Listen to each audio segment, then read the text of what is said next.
Show. This is the Big O Show. This is the Big O Show.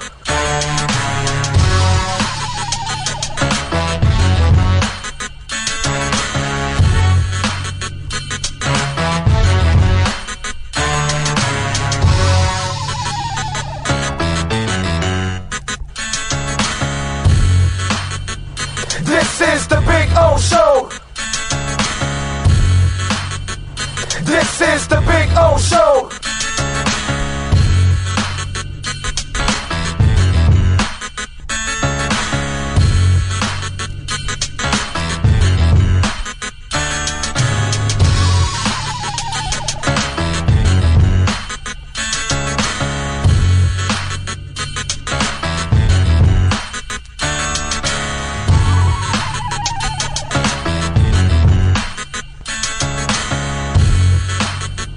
This is the Big O Show.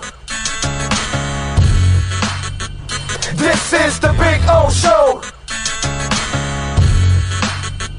This is the Big O Show. This is Welton Rayom has more than 62 years of litigation experience handling insurance disputes. They're committed to resolving even the toughest insurance claims quickly. Call them for a free consultation. 954-966-4646. At Welton Rayom, they don't get paid unless you win. Property damage claims to your home, business, or condo as a result of a hurricane. Welton Rayom can help.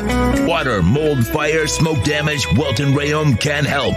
Call 954-966-4646. There's no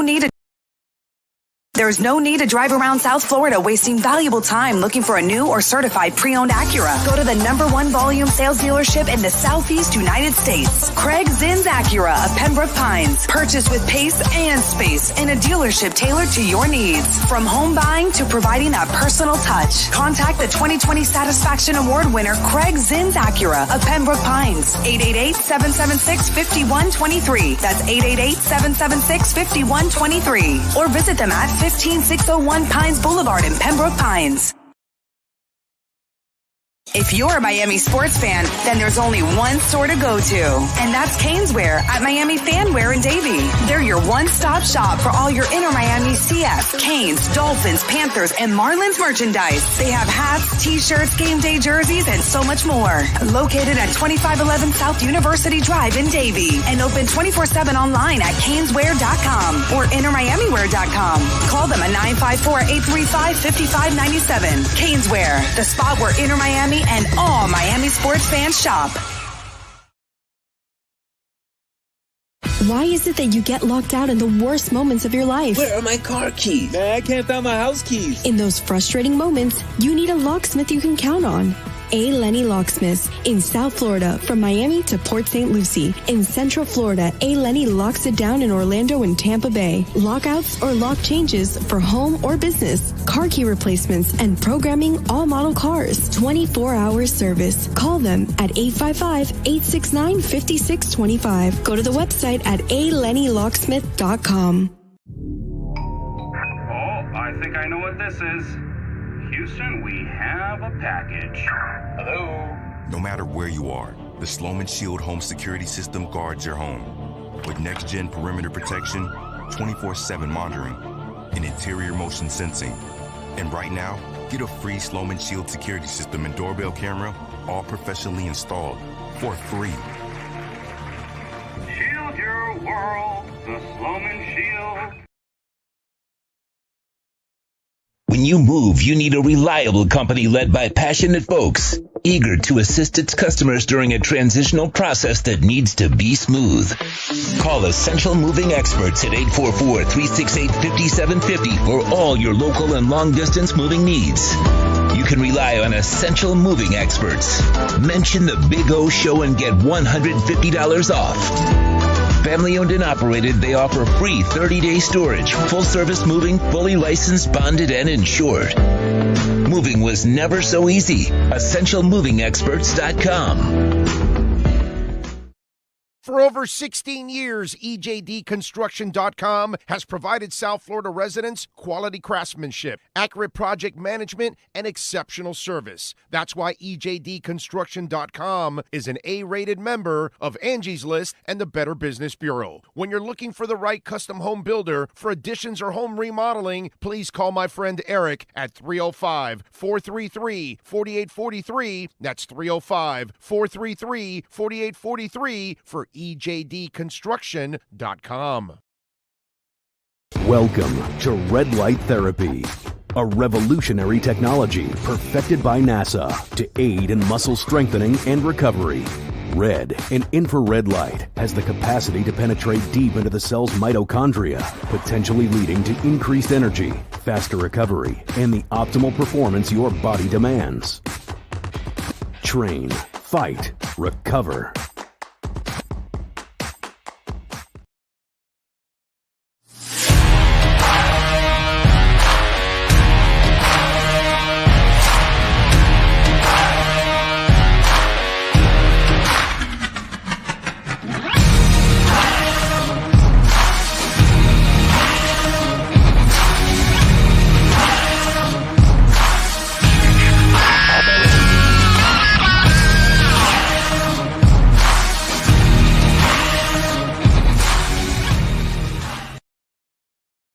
Statements or beliefs expressed on the following program by the host, guests, or callers are not necessarily the opinions of FantasyXS.com, Media Group Inc. ownership, management, sponsors, or website.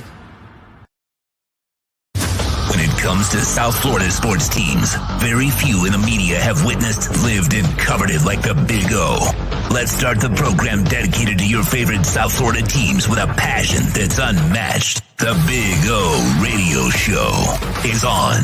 Here's the Big O.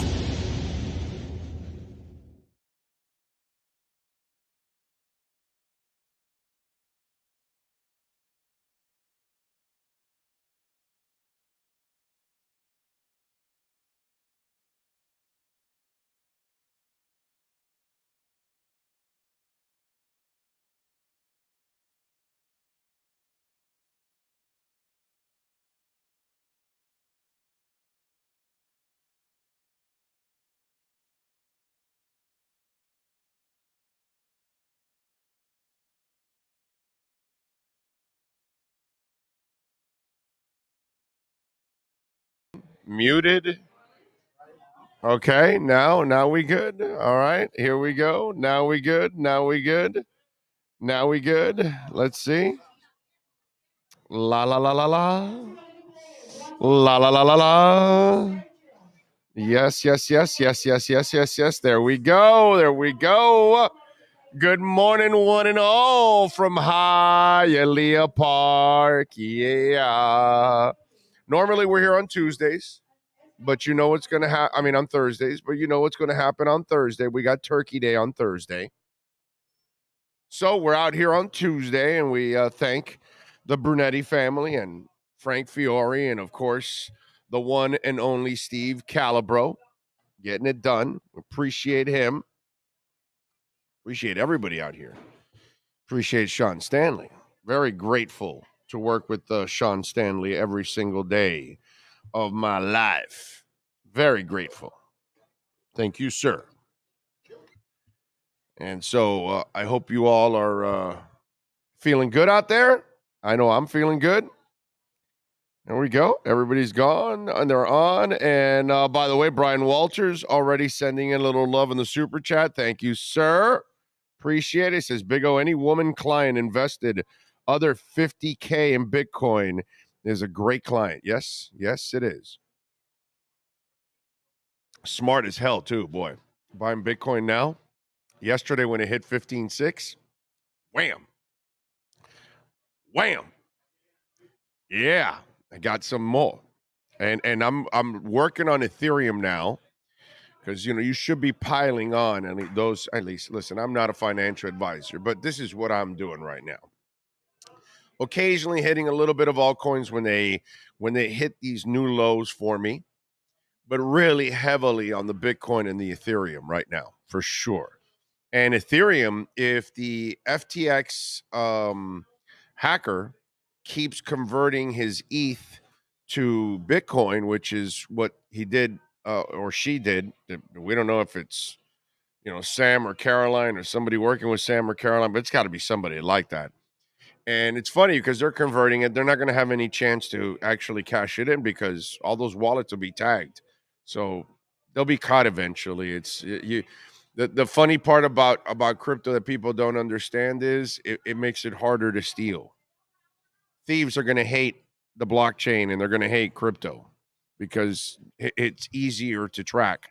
Your money's a lot safer that way because it's easier to track actually. But anyway, as they continue to convert ETH, although ETH jumped this morning a little bit, it was just around 1,070, 60, and then it went up to like 1,150, something like that. So it went up a little bit, but it may go down again because they've got a lot of ETH still to unload, and so that will drop the price of ETH. It will raise the price of Bitcoin because they're converting their ETH. They converted the FTX to Ethereum, and now they're converting the Ethereum to Bitcoin, is what they're doing. Convert is one thing. Can they cash in? No, and that will be the difficult part for them to cash in. But anyway, good morning. Hope you all are doing well on a beautiful Tuesday. We are just a couple of days away from Thanksgiving. We'll have plenty of football, plenty of tryptophan, and plenty of turkey, right? So there you go. The question will be, can you stay awake for that third football game on Thursday? Because that's really, right, isn't it hard? What? The first one is usually the Lions at noon. Oh, Bills. They're playing the Bills. Remember that the Bills were there for. So I don't know who the third. I don't even know. What Dallas is the second game. Patriots. I don't know. Tell me what the games are. I haven't even. I know that the Lions and the Bills only because I knew because of the snow stuff and the story and all that. I don't even know who the Cowboys are playing, and I don't even know who the third game is. I don't know what the third game is. All right, it's Bills Lions, right? Giants Cowboys, which should be pretty good. Little NFC East rivalry. Yeah, Giants are frauds, but yeah, go ahead. And then Patriots Vikings. I mean, and the Cowboys are always frauds, but the Giants are bigger frauds. I love what Dable's done. I just don't believe in Daniel Jones whatsoever. And then what'd you say was the third game? Patriots Vikings. Oh, okay. Vikings just got their asses handed to them badly.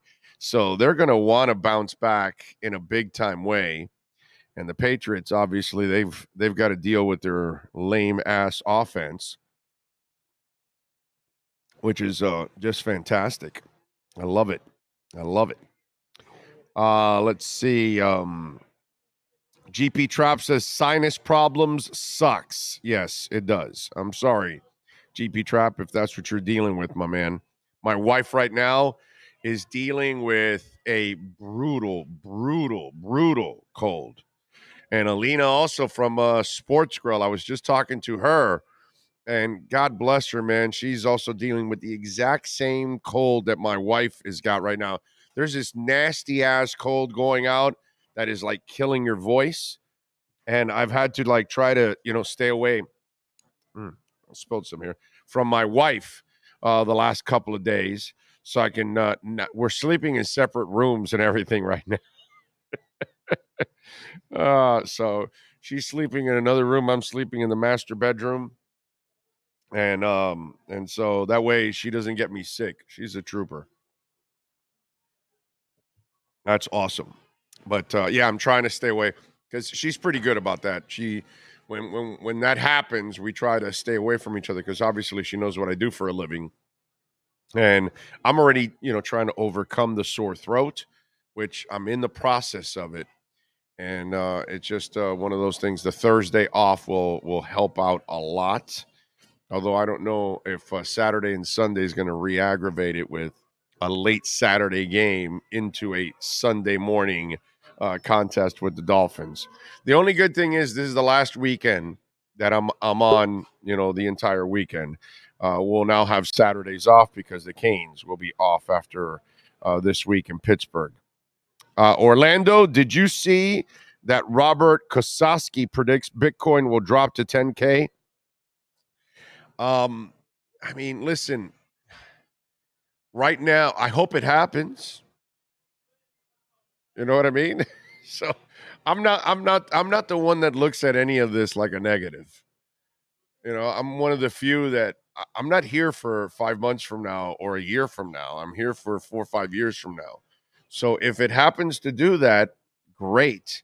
But the problem is right now, what we don't know is all the uncertainty that's developed, from the war to supply chain to inflation to recession to maybe stagflation that we might be in.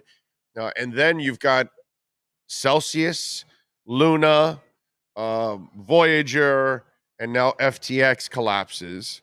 And this is terrible because a lot of people lost money.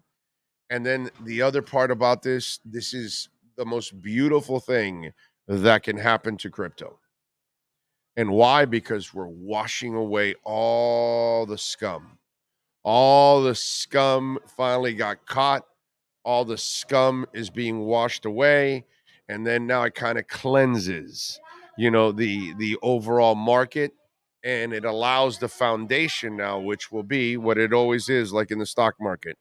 The millionaires and billionaires of the world will end up scooping up a lot of this stuff at very cheap prices, which is what they're doing now, which is why Bitcoin is disappearing completely off of all the exchanges. The hash rates are at all-time highs. So that means there are more transactions of Bitcoin than there ever has been. The wallets for that own Bitcoin are at all-time highs every week. More and more people are owning Bitcoin. Those are the facts. And that is only going to lead to one thing. There is going to be an explosion, and it's going to go in a direction that is just a skyrocketing direction. And it only can happen like that. Why? Because all you have to do is look at the rest of the world, Jay. The dollar loses 6 to 8% of its value every single year. So if you don't understand what I'm saying, you buy 6 to 8% less with your dollar every single year. Bitcoin, even if it goes down to 10,000, it started at 0 13 years ago, and it's at 10,000 13 years later. So while the dollar is going up, while the dollar is going down in value, Bitcoin has only gone up in value, and it's soared more in value since its inception in 13 years than any other asset in the entire world. And it's at its worst right now. And it's still stronger than anything else. And right now, it is actually less volatile than the S&P 500 and NASDAQ. So there's a lot of FUD out there. There's a lot of people that don't know what they're talking about. And so eventually it'll all shake out and it'll all work out, and you'll see it. But it's just going to take some time. Nobody sees the reality when there's a lot of cloudiness and dirtiness and everything in the world. It's like watching, Tua for 2 years. And I'm fighting everybody, telling them, well, there's no coaching, there's no talent, there's no offensive attack. And then you got the idiots saying, well, Tua can't play. He's got no arm. He's too short. He's lazy, this, that. Now, where are they? They've disappeared. Why? Because in the middle of all the FUD for 2 years, they didn't look at the player. They only judged the player. They didn't judge the environment around the player, right? Put a child in a bad neighborhood, and there's a good chance that they're not going to grow up the right way. Put a child in a good neighborhood with people around them that actually care about them, and that child's going to grow up to be a lot better. That's kind of the way it is. So there's lots of FUD going on right now, and 95% of the world doesn't follow crypto, Jay. So they don't know what the hell's going on. They don't really understand what's going on. So people will throw stuff out there, and they have no idea what the hell they're talking about. And so I understand that there's volatility, but there's volatility everywhere now. From Amazon stock to Tesla stock to everything's gone down. So that's kind of part of what's going on. It's not just a crypto thing, it's the entire world. You know, that's the way it is. If it goes down anymore, I buy even more. That's what I do. You know, I start buying a little more. As it goes down lower and lower and lower, my buys are going to become bigger and bigger and bigger and bigger. You know, and I am not going to. It's the same thing as with Tua. It's the same thing with Tannehill. It's the same. I'm going to stick to my guns. I know what I see. I know what's going on. I saw what happened in the .com world. I saw what happened with the internet, and I was ignorant in those days, and I did not take the internet serious, and we live off the internet. This is the upgraded internet, the blockchain, Web3, crypto. This is where we're going. And what has the U.S. said now? Did you see what the Fed said? They're going to come out with a digital dollar. Did you see what England is now saying? They want to come up with a digital pound. No shit. No shit. Really? Wow. What a concept. We're going digital? Whoa, I did not know that. And that's why there's a lot of FUD, because they want to confuse the average public so they can take advantage. They're not dumb. Nelson, Orlando, just a reminder, old logo is not coming back. We'll all need to find a way to like the whale. Well, you can like the whale all you want. I'll just keep buying the old logo. That don't matter to me, bro. You know, that logo's garbage. It will always be garbage for me. Big O, you spending Thanksgiving in the poker room. Also, happy Thanksgiving. Can't believe in 23, going to be third year doing this show. Congrats. Yes, sir. Yes, sir. We're growing. We're growing. We're growing. Super V, good morning, Big O. I'm sorry that you are in the doghouse by default. LOL. Anyways, I hope your wife gets better soon. By the way, Big O, you'll be doing all of the Thanksgiving cooking. No, the old lady does all the Thanksgiving cooking. My wife don't cook. Big Ho Radio, price is down 52K per Bitcoin on the year, but yeah, totally stable than the US dollar.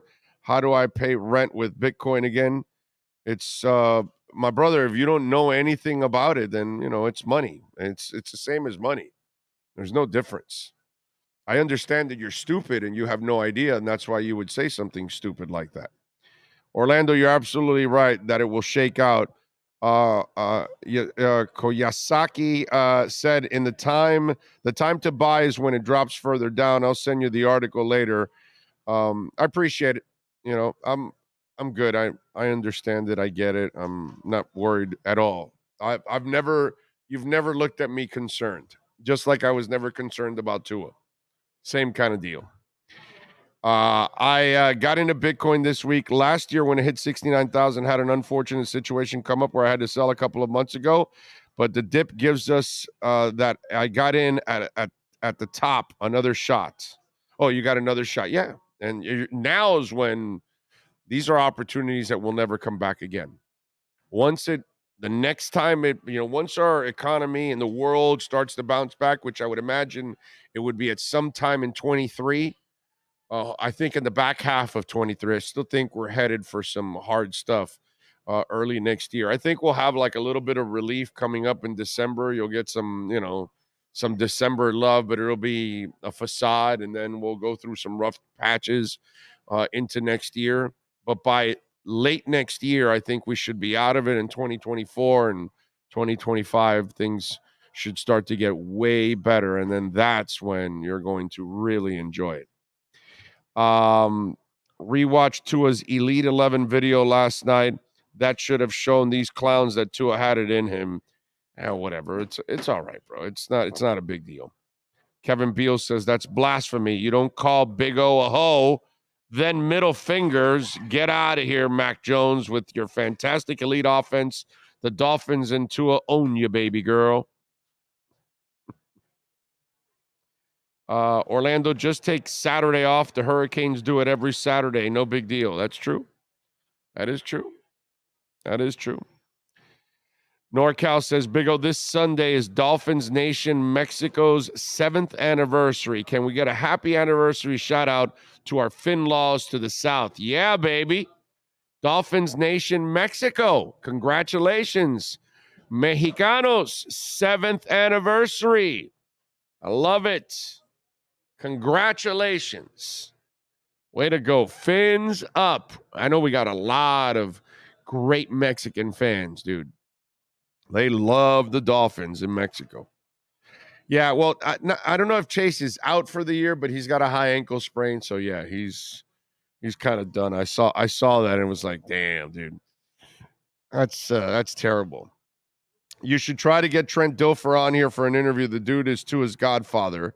Yeah, I could try to get him on. But, I mean, the only thing you'd hear from him is the same thing that I've been saying for years.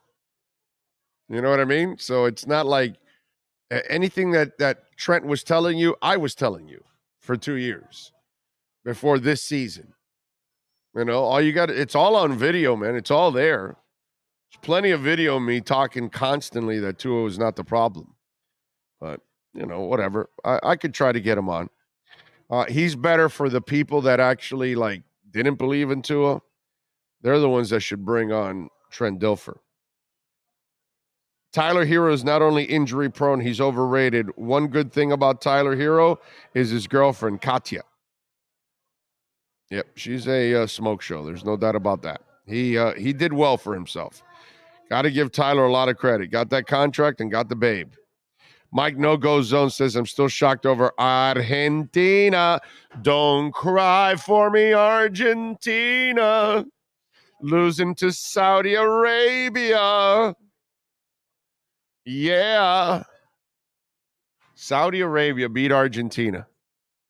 That's crazy. And the USA yesterday, how do you play that first half that you played and then come out and lay just an absolute egg, just a flop, a choke job, stupid penalty in the box in the second half? That was sad yesterday, man. That was like a depressing tie yesterday. After the first, you played like, I think that might have been the greatest first half I've ever seen the United States play in soccer. Seriously, I'm not joking.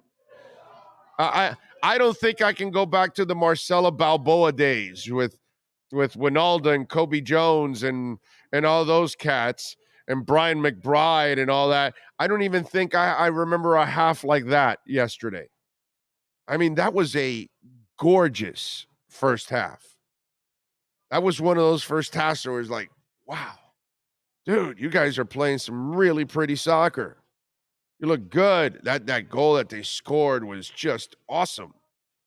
And then the second half came, and it's like, did you guys just like read press clippings and did you check out the Twitter feed during halftime or something, and your head like swelled up like a fat head? You guys like struggled to get out of the locker room because your heads don't allow you to get through the door or something? That was like, man, weird. That was weird. Weird. I actually look forward to the Chiefs reporter forward to the Chiefs reporter you out on every Wednesday. What his name? He's young and very legit. Oh, you're talking about Matt Verderame. Okay. Yes. Matt will be on tomorrow. Matt does an excellent job. Matt is one of those, I think Matt is growing into a fan favorite on the show. I think people are realizing that Matt Verderame does a really, really good job. I don't think Matt gets enough love nationally, actually. So, yeah. Chad says, heartbreaking yesterday for the U.S., and it was the best half of soccer. Completely agree. Disappointed with that result. Of course, man. You can't play that first half and then end like that. You just can't. George says, that was Argentina's wake-up call. Not saying that they win the cup, but you'll see some good soccer from them moving forward. Well, George, if you don't, they're out. So, yeah, I would imagine it's their wake-up call. In soccer, do upset wins happen all the time, or is it generally more predictable like the NBA? Generally, it's predictable, but in the World Cup, you have your upsets every once in a while. Yeah, it happens. Mike says, agree. USA came out flat in the second. I don't get it. I don't get it. Like, you've accomplished nothing as a country in soccer. That first half should inspire you. You know, I'm hoping that the Dolphins, 4-game winning streak, 7-3 now, 7-0 with Tua. I hope that you have inspiration from the first half. That's the Dolphins have no reason to be complacent in the second half of the season. They've accomplished nothing for decades. They've been a shit franchise for decades now. They've been a joke. They've been cellar dwellers. They've been scrubs for 20 years. They sprinkle in a decent season every once in a while, but it's a horrible franchise for 20 years now. It's been an embarrassment to all of us. So you've accomplished nothing. 7-3, it's, you know, what Coach said yesterday, it's kind of like a lottery ticket, but you don't know you haven't checked it, so you don't know, and that's exactly what it should be. If you're the Dolphins, you should be inspired that if you follow the game plan, you got a good chance to win. If you play smart, you got a good chance to win. Up front, you keep Tua clean, you got a chance to win the game. You know, there's a lot of things to feel good. You've beaten some good teams already in the first half of the season. So you've proven a lot. I laugh when people say, well, this stretch coming up for the Dolphins, that'll be the test to find out who they are. What do you mean? You didn't find out the first 4 weeks of the season? Oh, I'm sorry. We got to move the bar now. I'm sorry. The first month, that was supposed to be the end-all be-all for their entire existence. They went 3-1, which easily could have gone 4-0. And so now we're going to find out about them. It's hilarious. No, if you're the Dolphins, you come back hungry for the second half, and you say 7-3, we can do better, because if we keep Tua healthy and we keep him in the game, we got a chance at winning practically every game down the stretch and really build our record up. So I'm hoping that's what I get from this Miami Dolphins team. Zero complacency. I want hunger. I want a team that wants to make up for what's been garbage for over 20 years. Let's just call it like we see it, because that's what it's been. It's been an absolute embarrassment for 20 plus years. I'm tired of being embarrassed. I'm tired of rooting for a team that is mediocre, a team that never has a chance, a team that doesn't have the right pieces. Well, you got the front office now, you got the head coach, you got the quarterback. So come back hungry, kick Houston's ass, and get ready for the following week, and get ready for this stretch coming up. And by the way, they can beat San Francisco, they can beat Buffalo, they can beat all the teams on their schedule. Will they win every game? Probably not. Would be nice. But there's no doubt that unlike the beginning of the season, that you were a little nervous about that first month, I feel good about this as long as they come back hungry. If they come back complacent, well, then you can lose to anybody, even the Houston Texans, which is a sad thought. Devin Jordan, thank you for the love on the super chat. He says, Big O, are the 49ers that good or the Cardinals defense is just bad? Can't wait for the Dolphins-Niners game. No, the Niners are good. They're good, dude. They're good. But so are the Dolphins, and the Cardinals are not. And Colt McCoy is Colt McCoy, please. He's nothing. He's never been anything in his life. I love how they always continue to talk up Colt McCoy. Well, Colt's a pro, this, that, what? Oh, he's a jag. Sure, you want him in the quarterback room reading defenses with your starter and using him as a mental sounding board, but Colt McCoy as a starter is nothing. never will be anything whatsoever. It's ridiculous. But yeah, they're bad. Cardinals aren't anything, and they're not special on defense either. Ray says, Big O, one of my all-time favorite Thanksgiving games was the Finns Pokes game in the snow. Does he mean Cowboys? Boys? Has to be, right? The snow game with Leon Lett? Oh, yeah, there it is. Okay, yes. Yeah, Leon Lett, yeah. Okay. Cowboys, I think Pokes, Cowpokes. I don't know. Okay. Yeah. Yeah, Ray is old. He's from the 90s. He's old like me if he remembers that game. Muzi, America will probably never really compete in the World Cup anytime soon. Our best athletes play football and basketball. The rest of the world sends their best athletes to play soccer. Well, Muzi, the rest of the world can only send their players to play soccer. I always love that line that we use. Okay, so in England, what are you going to do? Play soccer or what? What? Cricket? Rugby? Boxing?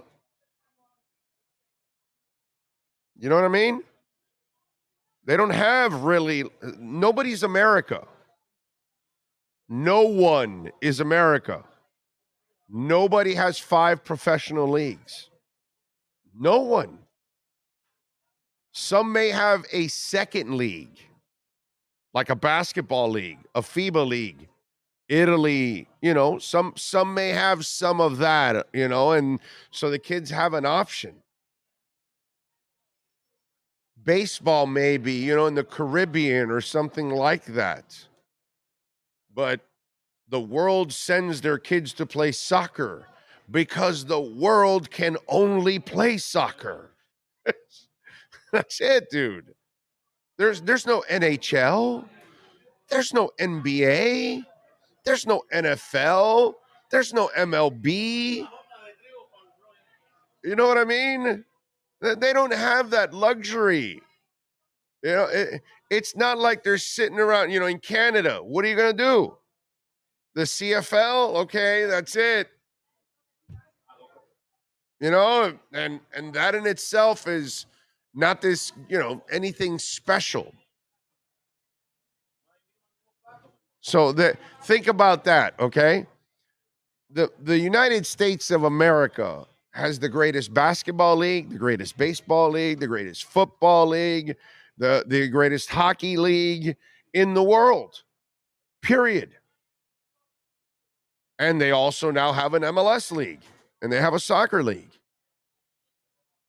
But our kids have the luxuries that no other country has. In Colombia, you'll play soccer and maybe you'll go cycling, or maybe you're a boxer, or maybe you'll learn a little baseball, but they have no baseball league. And if they have any of these kind of leagues, they're so minor. It's nothing. It's not the kind of money that's really like the NHL and Major League Baseball and the NFL and basketball. You can take care of your family very comfortably. The world sends it. No, the world only plays soccer. Some countries may have some kind of a secondary sport, and really the only ones that they may have that are big is rugby and cricket. That's it. That's all, man. Outside of that, they don't have that. So that's why our country is completely different than any other country in the world. It's not even close. Not even close to what they have. It's only soccer, and that's it. Everything else is so minor that it doesn't even register compared to the one sport that they all play. So yeah, you're right. And they're going to end up being ahead of us for many years to come because that's all they play. Huge difference than the kid that is, playing and changing with the seasons and playing different sports. Whole different ball game, man. Let's see. Colt McCoy is the most Texan-sounding name I've ever heard. LOL. As a Floridian, someone should name their kid Miami Vice. I wouldn't be surprised if there is a kid named Miami Vice. Kyler Murray hasn't won a game since the new Call of Duty game came out at the end of October. Well, he didn't play yesterday, so he couldn't have won. I'm not sure if you didn't watch the game or something, but, Big O soccer on ice with skates might be interesting. They have two choices, play soccer or play soccer. Russia has the KHL, but nowhere near the NHL. Yeah, well, I mean, Russia's Mickey Mouse in everything, in war and everything. Our best athletes play football and basketball. If we all had soccer, LeBron would be a monster. Exactly, but it's different, man. USA is dominant in women's soccer. Not anymore. Women's U.S. soccer is not dominant anymore. That's not true. I'm not sure if you're following it, Ray. They've been losing lately. The rest of the world has caught up to women's soccer. We're not nearly the monsters that we've been in the past. Like RedRecover.com. Now, that's a monster. That's a monster because it knows how to eliminate pain. And that's what I love the product that Ed and so many of the great doctors have created at RedRecover.com. Red light therapy, folks, has been around a while. And at RedRecover.com, they have mastered it to put it in different wraps all over your body. And it doesn't matter if your neck, your back, your shoulders, your elbows, your knees, your ankles. They've got wraps now for the bottom of your feet. They've got wraps to help you grow hair. They've got a pad that you can put on your face to kind of eliminate the wrinkles. RedRecover.com is amazing. There are no side effects. Red light therapy is safe for everyone, from kids to your dogs. We've got wraps for their hips, small dogs, big dogs, and of course, adults out there dealing with all kinds of issues, whether you're dealing with a surgery, an old injury, or maybe you just want to optimize your workouts. Red light therapy has been known to help you optimize those workouts. You can actually use it before and after your workouts to optimize those workouts. So go to redrecover.com. Check out the video blogs. Use our code BIG-O. The wraps are super affordable, folks. What a great present now during the holidays. And to alleviate some pain, you got somebody, maybe your loved one is dealing with some kind of elbow injury or some kind of knee injury, and they need a little bit of 15 minutes, man. And it's not tied to an electrical cord. It's a rechargeable battery, so you can do anything around the house or in the office while you're wearing your pad for 15 minutes and get the treatment every single day, and you're going to feel a lot better.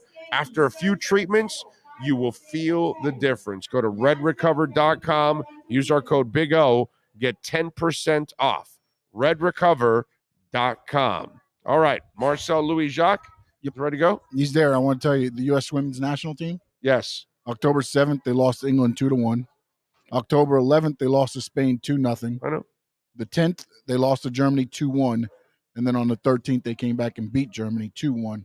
And that's where they're at now. So 3 out of their last 4. I get it. Ray probably doesn't really follow, and people just think in general, oh yeah, no, our women are great, and they're great, but they're not as dominant as they used to be anymore. The world caught up to us in women's soccer.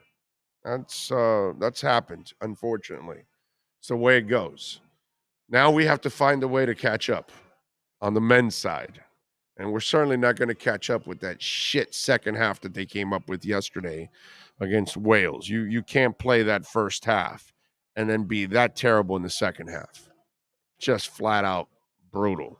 You know what we'll do? We'll have Marcel Louis-Jacques break it down because I don't think there's a bigger soccer analyst in the world than Marcel Louis-Jacques. Let's talk a little football with him next. Time to get the edge on the Miami Dolphins with our Edge Energy Drink Miami Dolphins report. When you want the energy drink that's delicious and smooth with zero aftertaste, you can only order Edge Energy Drink at myedgedrink.com. That's myedgedrink.com. Here's the ESPN Dolphin insider, Marcel Louis-Jacques. All right, Marcel, they had the edge in the first half. What happened to the USA in the second half? Let's go. Gotta place it, man. Wow. We're not a team that attacks. We don't have the forwards. We don't have the goal scorers anymore. You know, there's no Clint Dempsey, Landon Donovan, even Josie Altidore on this team. Pulisic is more of a creator than a finisher, and you saw him set Tim Weah up for that first goal. It was impressive run, great finish. That was beautiful. Great finish, but they don't have that finisher yet. They don't have that finisher. And then as for the women, man.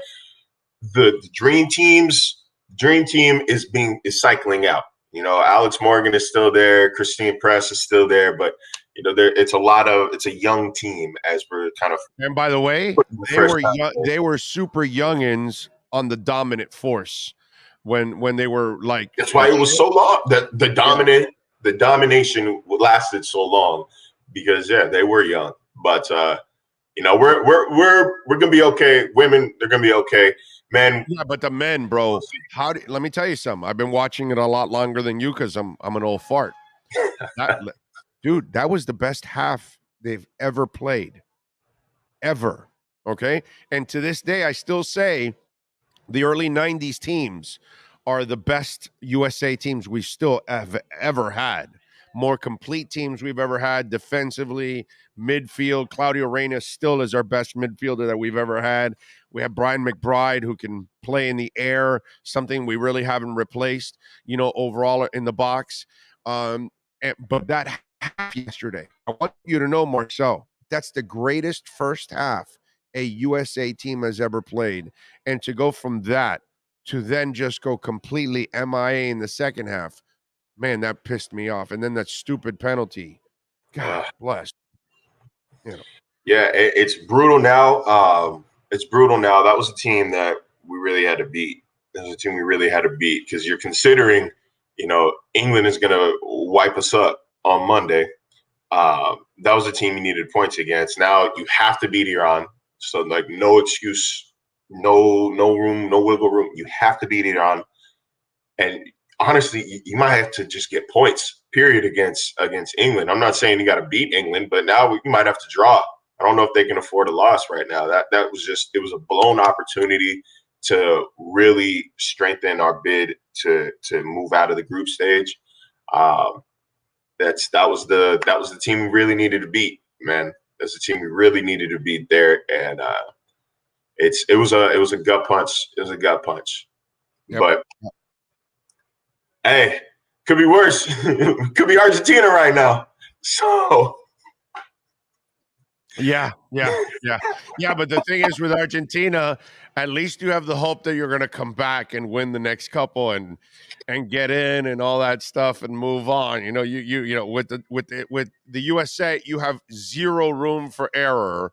And yesterday, you just put yourself in a corner and made life a little harder for you this time around. So yeah, it's rough. Rough. All right, let's get to a little Dolphins talk. First of all, the Byron Jones thing. What's your gut telling you now that you get again no update yesterday from the coach?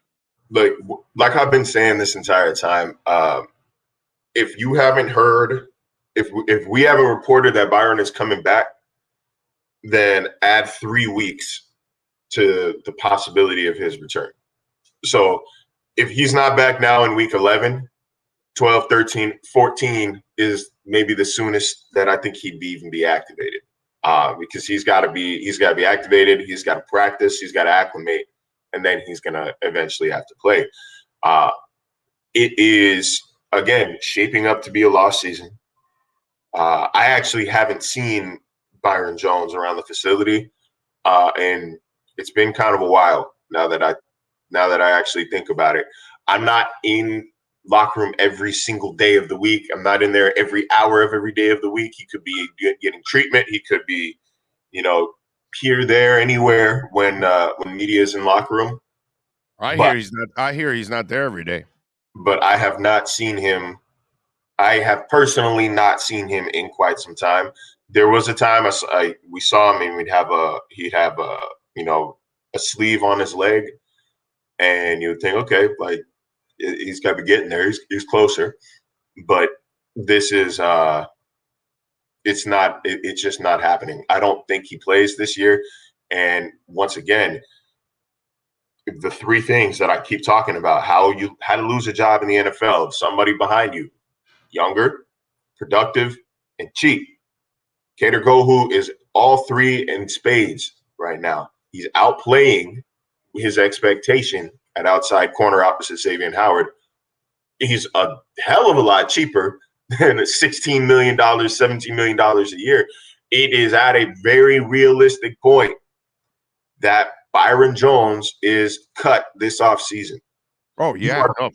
No matter when, besides whether it's before June 1st or after, you're going to have to eat, if you're Miami, you're going to have to eat about $11 or so million in dead cap, no matter what. It's not going anywhere. You cut them before June 1st, you eat all of that dead cap in 2023, and then you wipe your hands with it after June 1st if he's moved. You do about half of it in 23, the other half in 2024, but it saves you $11 million in 2023. So it's something, especially for a team that is above the salary cap right now and is going to have to shed salary right now. He is the most obvious candidate to do so. And it's not even, it's not even that he was a bad player when he's healthy. It's that, what they say the best ability is? Availability. You're not available. You're very expensive. And we just found somebody cheaper, younger, who's as productive, if not more, and maybe even has a higher ceiling here. I don't personally see it. And it's, again, it's nothing against Byron. I'm not doing that from a place of emotion or anger at him or disrespect. It's from a business standpoint. It just doesn't make sense to keep a $16 million hit on the record as you're inching closer to having to pay Tua. And you got all these other big contracts coming on the books. You got Tyreek, you got Teron, and you're gonna have to pay Christian. So it just doesn't make sense. It doesn't add up right now. I would be at this point surprised if he's on the roster by training camp 2023. Or maybe even, at least regular season. Who knows what happens in training camp? But I would be surprised to see him. By the way, Edge Energy Drink is the finest energy drink on the planet. I promise you can't get it in a store. You got to go to myedgedrink.com, get it delivered to your home, get it delivered to your office. Use our code BIG-O, get 10% off. It is delicious, smooth, and has zero aftertaste. And only 78 calories, man. Try it. It's a great elixir. Mix it with the vodka, and you are going to love it. I mix it with my Grey Goose, and it is out of this world. The finest energy drink on the planet. Delicious, smooth, and zero aftertaste. myedgedrink.com. All right, this week, anything on Austin Jackson? What do we know about Austin Jackson? Saw him in the locker room yesterday. I think they're at a point right now where it is hard to fix what ain't broke, if that makes sense.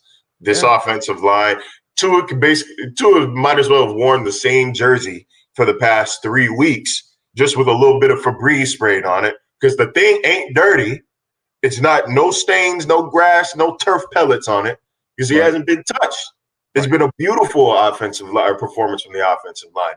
So I'm not sure that they just I'll admit, a few weeks ago, I thought, slide him in at left guard. Might as well. Eichenberg's out for a while.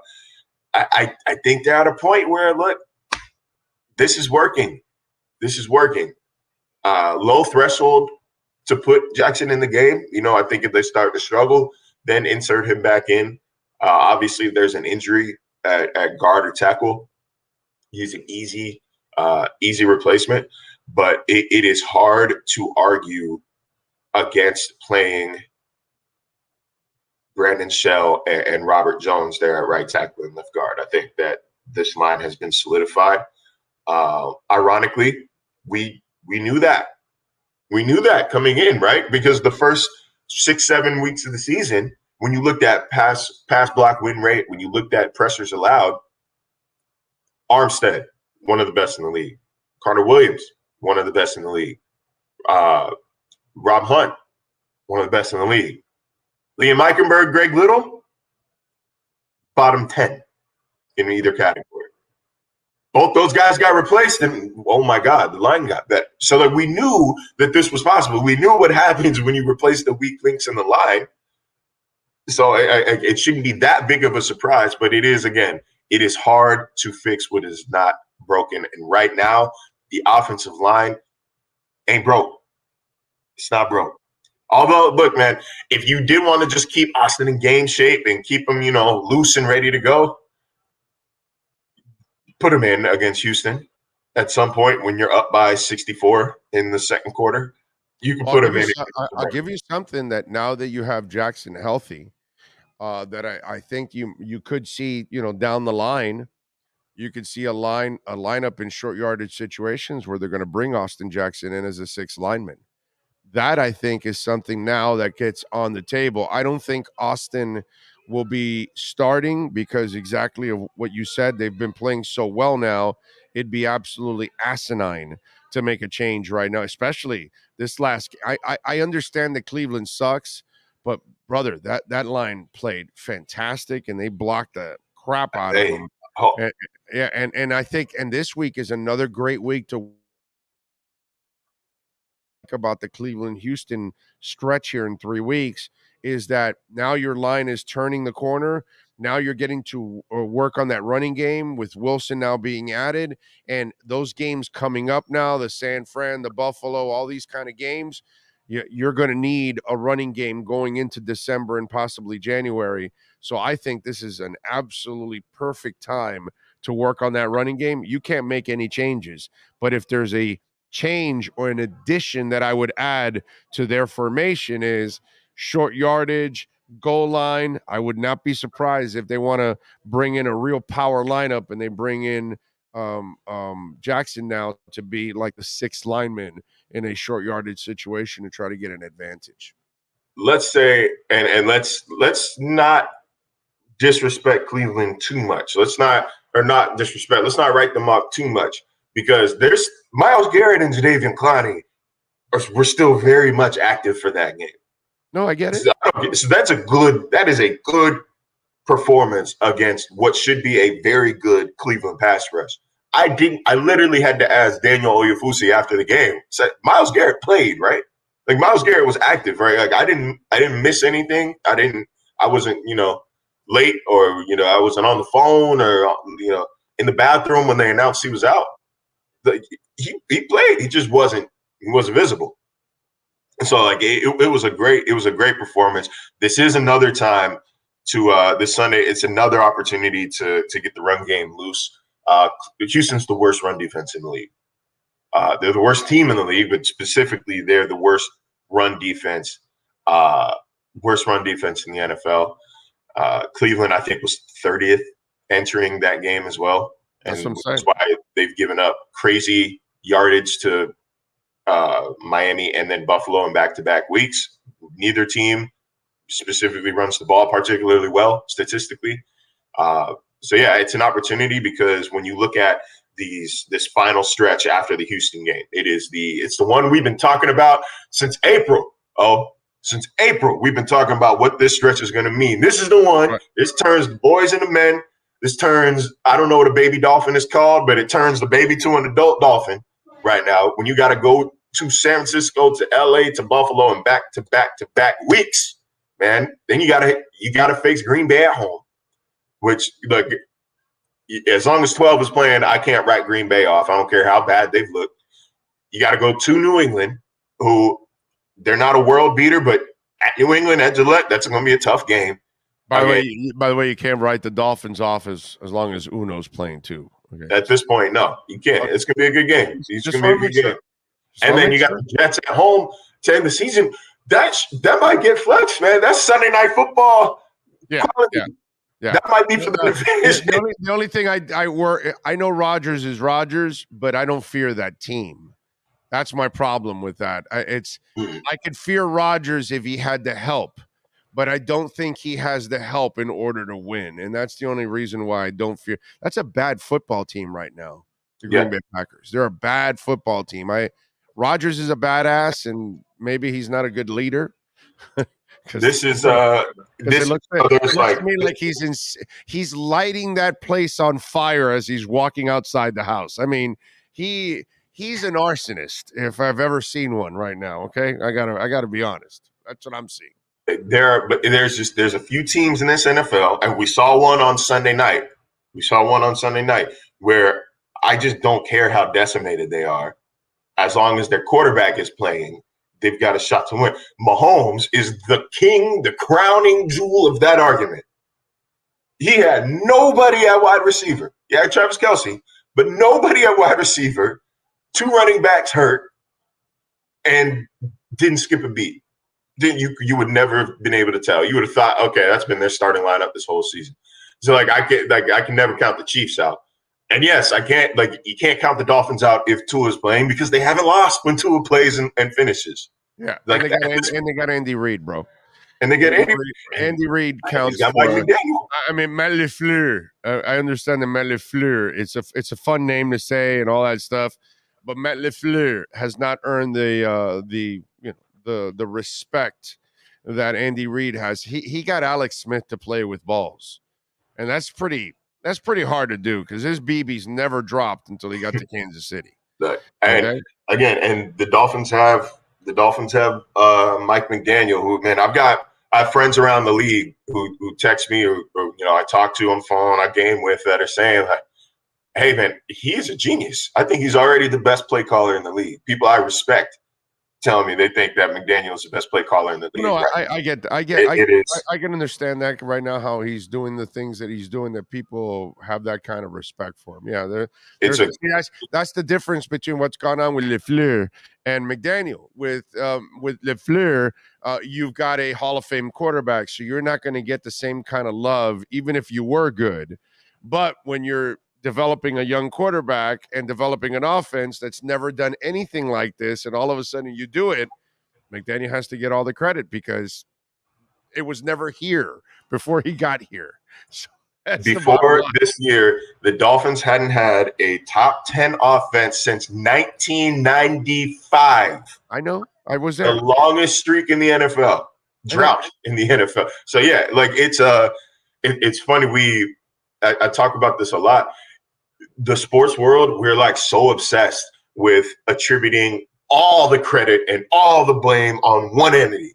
You know what I mean? Like, oh, it's Tyreek. It's Tua. It's Mike McDaniel. That's the reason why they're good. No, it's all three. It's all three. Oh, and Chris Creed. It's Chris. Like, you can't just like point at one entity and say like you're 100% responsible for what's happening on the field. Like, it really is. It's football, dude. Like, it's a team. It's a total team effort. It's a total team effort. This isn't high school where if you have the best athlete, you put him at quarterback and he'll probably win you a bunch of games. You're not throwing Derrick Henry in against, future accountants.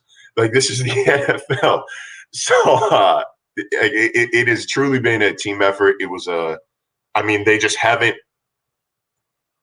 made a lot of mistakes. Every step of the way after the Brian Flores firing, they haven't made a lot of mistakes in moving forward. They nailed the coaching, the head coach. They nailed the staff. We're there.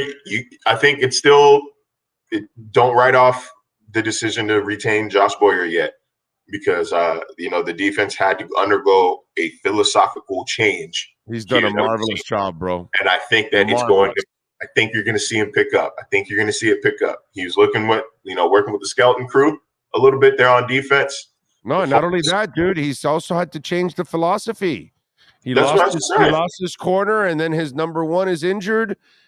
So he's got to play zone now more than he ever has. That secondary is always the strength, right? The secondary, it makes it so you don't need elite pass rushers. You just need guys that can create a little bit of pressure, a little bit of havoc. And you got ball hawks when a quarterback has to make a tight window throw that he wasn't ready for, a decision that he wasn't ready for. It kind of flips it all on its head now. Like you still obviously you have Holland, you have Kader Cole, who's been excellent so far. But now the strength in this team is in that front seven. And now you do things, you overload, you do an excess. Like I've been asking them for a couple of weeks about the practice of putting Phillips, Chubb, and Ingram on the field at the same time. And I asked Chubb, what do you see from an offense when all three of you are on the field? He said, chaos. You said chaos. O-line.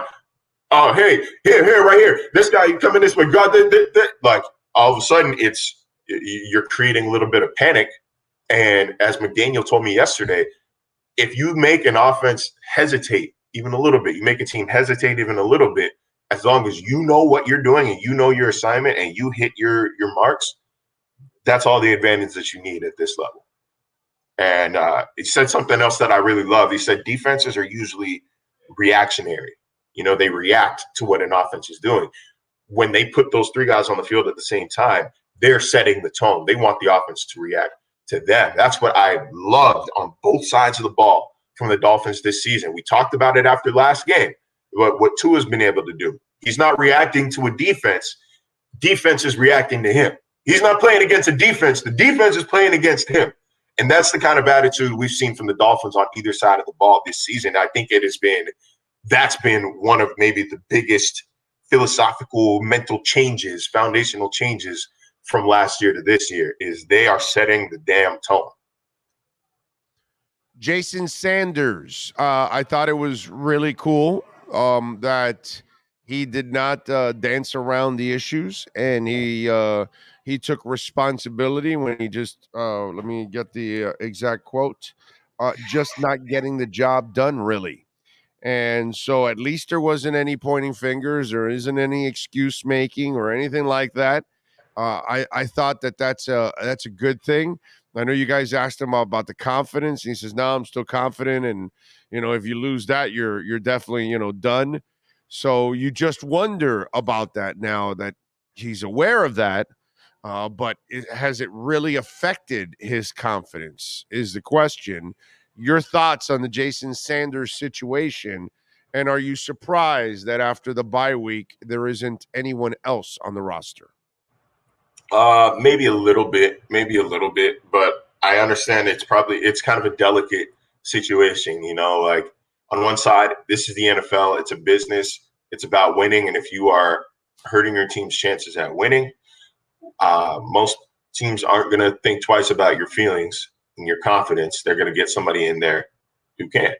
But also at this point, like the kicker, it's such a mentally heavy position that you don't want to, I guess maybe you don't want to risk igniting a powder keg situation by bringing in somebody else and letting them know, hey, you're on thin ice. I think that's not really McDaniel's style. I think he's more of a supportive kind of guy, that he's going to move on if that's his last resort. You know what I mean? Like he will move on if he absolutely has to.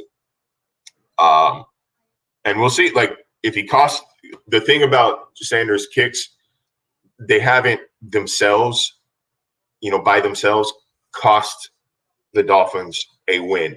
You could say, if he hits that kick against the Jets, things would be probably different. But it's not like, they lost by 2 and he missed a field goal.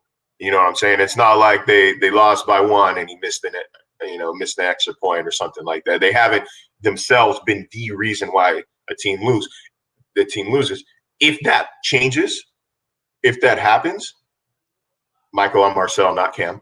If that happens, then I think you do have to move on, because it's too tight of a window here. It's too tight of a race in the AFC. They're in the damn hunt for the number 1 seed right now.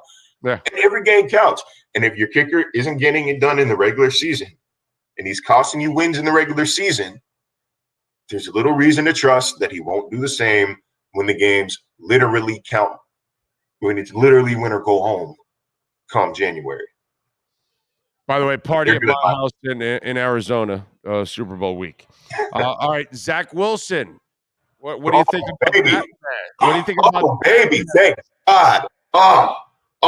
You know, I hosted game night on ESPN Radio on Sunday night. And I could have spent an entire hour talking about Zach Wilson. Stephen A. said it best on First Take. Right now, Zach Wilson is trash. He's a boy playing a man's game. He's not making reads. He's not setting his feet. He's playing lazy. He's not taking accountability for his actions after the game. Don't get pissy with the media. Who told Stephen A. to say it? Because he knows nothing about football. But go ahead. Don't get pissy with the media when they're giving you an opportunity. All right, look. You've heard other quarterbacks, you know, play poorly in a team's loss and say, yeah, that was on me. I played badly. Like I let the team down. We're not going to win when I play like shit. Zach Wilson, your defense let up 3 points. You guys were only able to score 3. Do you feel like maybe you let the defense down a little bit? And I get it. It's kind of a leading question. But to just no. He didn't. He scored. He got I think he got an old lady's number on the sidelines there. You know, he scored. I mean, you know, Zach is scoring off the field. He doesn't need to score on the field. I think he 4 for 11 for 12 yards. It's productive. 4 for 11 for 12 yards in the second half. 2.77 inches per play, buddy. Make sure you get that shit right there. Look, man, 2.77 inches. I'd like to see that little wuss go through the 2 years that Tua had to endure with that scum named Flo. Okay, you know, the crazy thing is, tolerate those 2 years. The crazy thing is, Zach Wilson has a better team around him right now than Tua did the past 2 years. Most people. He has a better team around him. That is a better constructed team around him than Tua had last year or his rookie year. Tua did not have Garrett Wilson and a lot more. I got the Herbert bitches yesterday. Well, no, did you see Herbert's got injuries? I'm like, dude, he still has Eckler. Better than anything Tua had the first 2 years. He still had Keenan Allen on the field the other night, who had 95 yards, and he's a Pro Bowl type of wide receiver. And the Palmer kid had over 100 yards. He doesn't look like he's a bad receiver. He looks like he's a pretty good, pick for them. So he does have some talent out there. Don't tell me that he doesn't have any talent. Yeah, he's had the better running back than Tua has had for 3 straight years. Because Austin Eckler, I did not realize this. Did you see that stat on Sunday night? That Austin Eckler over the last 3 years has more touchdowns than any other running back? I was like, what? No, he is. I think people, because he's so good in fantasy, he's so good in fantasy that people maybe write him off in real life. Austin Eckler is one of the most effective running backs in the NFL right now. He's one of the biggest guards. Yeah, but did you know that stat on Sunday night when they put it out? Did you really know that he had the most touchdowns since 2019, I believe it was? I think if you gave me, that's stupid. I think if you gave me 3 guesses, I'd probably get it. If you gave me 3 guesses, I would probably get it. I would guess Derrick Henry up there, and I think Eckler would probably be my second guess if it wasn't Henry. The kid from Philly was pretty good the last few years. No, Miles Sanders didn't score. He didn't score any touchdowns in 2020. I think. Oh, he had injuries, right? No, it just didn't score. It was like a whole running joke because he made some comment about his fantasy performance or something like that. So I think of the running backs Christian, but he's always injured too. Yeah, McCaffrey's always been hurt. Kamara, Chubb. I would have put Chubb. So there. Henry Chubb. I just want to put Eckler there. Maybe I'm thinking my 3 guesses. I'm trying to think of guys that I would have certainly put. Henry and Chubb for sure would have put as I'm thinking about it. Kamara's had some injuries, right? So the last couple of years. I think I would have guessed Austin Eckler, man. Like I said, in those top three, I don't want to act like LeBron here, like saying, like, oh, I knew it the whole time. I knew everything. I'm not trying to cap, but like realistically, the Giants kid has also been injured. You're actually, now that I think about it, you're right. You might have to come to Eckler when you think about the last. But again, it's a great stat. I had no idea. My thing with Justin Herbert here is like, yeah, he is more physically talented than Tua. And like, guys, hear me out here, because you know my stance on this. He is more physically talented than Tua. There's a lot of people that are more physically talented than Tua, but lots of people are more physically talented than Joe Montana. Physical talent does not equate to playing the position better. And right now, Tua is playing the position better than Justin Herbert is. I don't think it's particularly debatable. Like, I think that's where the hang up is. Like, both things can be true. Justin Herbert can have a bigger arm. He can be more athletic. He can be more physically talented. He is.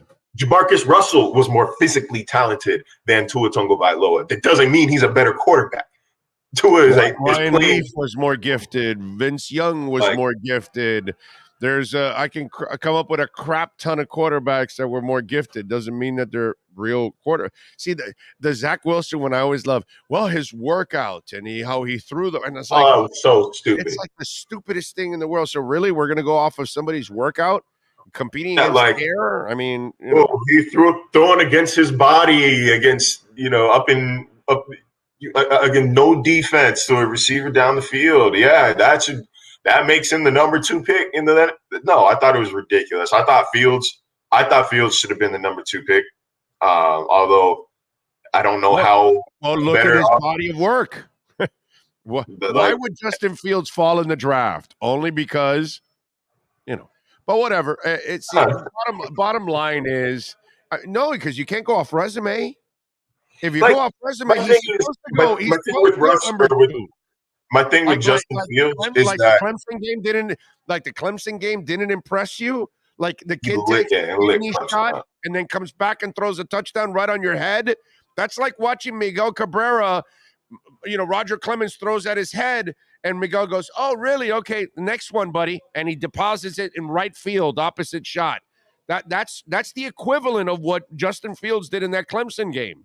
Taking that kidney shot and then boom, right there, touchdown on the next play. My thing with Justin Fields was that even if he was slow to develop as a passer, he had an elite trait, an elite skill to fall back on.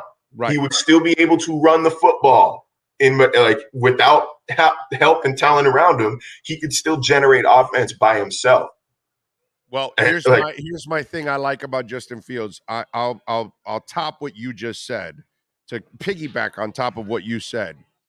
The other thing I like about Justin Fields is character. So I know, unlike Jamarcus Russell, unlike Ryan Leaf, unlike, a slew of other quarterbacks, I know that he's going to work to fix himself and become a passer. He's going to try at least. You know what I mean? I know Johnny Manziel's not, bro. He's going to worry about going to party and he's going to worry about, going and out and hanging out or whatever and BS. There's certain guys that got crap in their heads, like a lot of us at that age. And very few are mature. Justin is one of those guys that I know he's not a polished passer. I get that, but the skill set is there. So all you got to do, does he have the work ethic? Great. Now I've got a shot. If he doesn't have the work ethic, then we're done. We're screwed. You're never going to get there. But that's what I love about Justin Fields, that he has the character, the determination, the fight, all of that. Now, I will say this. He still has to work on beating people from the pocket because you saw the shoulder injury this week. You're not going to win this way. Your career will not end up the right way if you're a running quarterback first. So that's the one thing that he has to work on still. But he has the work ethic. So I trust him to try to become that guy. Yeah, he's got the arm talent. The processing is where I feel like he needs to improve the most. But again, he has an elite skill to fall back on. Zach Wilson has none of that. doesn't have the processing, he's got arm strength, but who cares? If you're in the NFL, you can throw the damn ball. So I'm not that impressed by it. Like the decision, as I said it on Twitter right after it happened, surrender football has consequences. 3rd and 1, as they're trying to drive and get in the field goal position, 3rd and 1, 25 seconds, 30 seconds left. He throws short of the sticks, and not just short of the sticks, behind the line of scrimmage, and they're forced to punt. Right. Surrender damn football. Cowardly football. Yeah. You're telling me nothing was open downfield? There's no chance, no shot you could have taken? You couldn't run it yourself? You're going to throw it behind the line of scrimmage? That's got to be frustrating. So frustrating for the coaching staff. As Dan Orlovsky put it, does Zach Wilson know the offense? Are we 100% sure that he knows the offense that he's been playing in for 2 years? Because I don't think he does. I don't think he does. I don't think he has it. I don't think he starts next week. I think by the time week 18 comes around, the Dolphins are playing Joe Flacco. Well, you got to have an assassin's skill set and mind in the NFL to play quarterback, because your windows are going to be small and tight, and you're going to have to anticipate them, and you're going to have to hit them. And if you're not aggressive and you're not willing to attack them, and you're waiting for the sliding glass window to come, this is the NFL, bro. Once in a while, that's going to happen, and you're going to have the easy throws. But a lot of them are going to be hard, and you're going to have to anticipate them, and you're going to have some guts. And that kid, I don't know if he even has the work ethic to be that. You know what I'm saying? When you look at our guy, you can tell that he's a complete assassin when it comes to that. And when it comes to reading the defenses, that's the other thing that guy excels at. And when I look at Zach, I look at a party kid, bro. Is what I look at. I look at Johnny Manziel with a little bit more athletic ability. That's what I see. I see a taller version of Johnny Manziel. Just, a spoiled kid is right. Spoiled, pampered kid. Right. That's it. And what was Johnny Manziel? Same thing. Same thing, dude. Got by with athletic, and you can get by with athletic ability in high school and college. In the NFL, you're not going to get by with athletic ability. You got to have the mindset. Marcel, what are you working on this week so folks can check you out, my friend? Yeah, a little bit more on the Bradley Chubb, Jalen Phillips, Melvin Ingram piece. Working on relationship between Jalen Waddle and Tyreek Hill, and also story on Alec Ingold, who was presented a national award in Washington, D.C. last week for his work with the U.S. Adoption Agency. Man, good stuff here. Working on all that. Parting stance. A lot of people have taken to Twitter to pull receipts on analysts who they thought were wrong about Tua. And while, I'm not against, I told you soing, there's an extent, to an extent. Don't harass people. Don't be assholes. I'm tired of getting, I'm tired of seeing, things go what I think is overboard at people. Right. Specifically with Mina Kimes. I know that there's a lot of, she liked Justin Herbert. She thought Herbert is better than Tua. A lot of people did, man. A lot of people did. To be fair, nothing the last 2 years. And, you're going to argue with me. We got to save the actual argument for some other time. Nothing the past 2 years suggested that Herbert wasn't the better quarterback. Like Tua has changed the narrative this year. Physicals. That's all. It was it really, in the end, dude, it's just the problem I have with the whole Tua situation, and what still gets me riled up, were the absolutes. You and Cam were never the absolutes, but many others were. No, he can't play. No, he can't do it. No, he's not tall enough. No, he's not. Doesn't have good, strong enough arm. And those were the people. Not the. I don't have a problem with somebody saying, yeah, I got to see it. He's got to develop into this. I got to see him stay healthy. The wait and see people, that should be for every player. But I think the problem with the Tua situation was that there were so many absolutes, and too many people came out and ended his story before it was ever written. And those were the things that set me off personally. I don't disagree. But I talk to Mina a lot. I talk to Mina a lot. And she was an absolute. She wasn't an absolutist. That's the thing. Like I'm not going to go through our texts and read them off, but like the story that I wrote about him last year, she very much said, hey, look, you get another year. Like everybody knows that offensive line was horrible, but you can see with some quarterbacks that even when their line is bad, that they just don't have it. Look at Davis Mills. Look at Zach Wilson. Like you can see it. She said that's not Tua.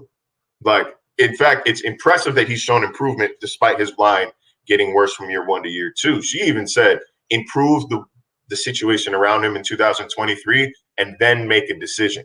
That was always her stance. I think that arguing against maybe I got her mixed up with Rossini, but I'm pretty sure one of those two were absolutes. I think I don't have time to go back and look at their audio. I'm telling you, I swear I could remember on NFL Live, absolute. Like, yeah, no, he's not the guy. And to me, those are the people that I like to go after myself. You know, because my problem is, and I've gone through this before over the years, you get in love with somebody's physical talents, and that doesn't mean shit to me. And I keep telling, we went through this with Tannehill, and I keep telling people, it doesn't matter, bro. Look at his brain. When things go awry, it scatters. And it just, he's not that guy. And there's lots of quarterbacks like that when all hell breaks loose, they don't have the composure to stay there with it. And that's, to me, is better than, that's the better trait than any other physical trait that's out there. You got to have that composure. I think, and the last thing I'll say is it's the almost interceptions, the near interceptions thing. I think that came about because Emmanuel Acho started his Tua over Herbert argument right after the Steelers game. And yes, he did say something along the lines of, hey, I just watched him almost throw 4 interceptions. Which is stupid. Everybody does that. Everybody does that. The thing that tripped me out, the thing that like I think people got to look in the mirror and ask themselves why they go so hard at that. I mentioned the near interceptions on 2 separate occasions in my writing, in my work. I've received 0% of that vitriol. Because you've never been an absolute, dude. Like you were never an absolute. If you were an absolute, I would bust your balls like I bust Poop Arts, like I bust Joe Shad's balls, like I bust Omar's balls. Because two things are true. Two things are true with that Steelers game, though. One, this wasn't like they weren't near interceptions, as in like that was a bad pass. He sailed that one. It was like legitimately 4 of them were drops. It wasn't like a 50-50, maybe debatable. And it means nothing more so. But 2, let me finish. But 2, that was his first real game action in like 3 weeks. That was his first real live action in 3 weeks. The timing was off. And that was the reason for it. Wasn't necessarily bad decision as it was. These were bad. The chemistry's got to be rebuilt. And that is what I ultimately wrote. But either way, guys, like it's never an absolute. Ever. I'm not an absolutist. But what I am saying, again, I got to go because I know my mom's got to go to the airport. Go ahead. Just enjoy the ride at this point. Like, don't be that bus full of fans destroying a town on your way to Arizona. Like, get your I told you so off, and then keep it pushing and focus on what your quarterback and what your team has been able to accomplish and been able to do. So let me ask you something. The people that are going after it, they had to hear all the negative shit about Tua for 2 years now. So for 2 months now, they're having fun, and you want them to calm down. It's not a fair thing, bro. It's not. You can't pound the shit out of somebody for 2 years. I'm only gonna pound you for a couple months. No, what the best feeling in the world is? It's not getting to say "I told you so." It's knowing that people were wrong. Yeah, I mean, people who told me that I had an ex-girlfriend tell me that I would never make it out of Greenville, South Carolina. Look at that. I don't go find her and like say, "Hey, I thought you were wrong about this." I just know that anytime you're in an office and they're playing ESPN, you have seen me on television. That's it. You know that you're wrong. I don't need to remind you. That's where I'm at with this. Send her a text. People who are wrong, they know that they're wrong. You ain't got to tell them. You don't got to tell them. You can just smile, kick back, and watch what you known was true all along. Disagree. Send her a text. If you're going to clap at anybody, Mike Florio this offseason said the only way you fix Tua is that's the most disrespectful thing I've ever seen anybody say about Tua. And that deserves this energy. He's a complete ass clown that needs to be. That deserves the energy. No, that deserves the energy. No. Go after Florio for 20 years for this.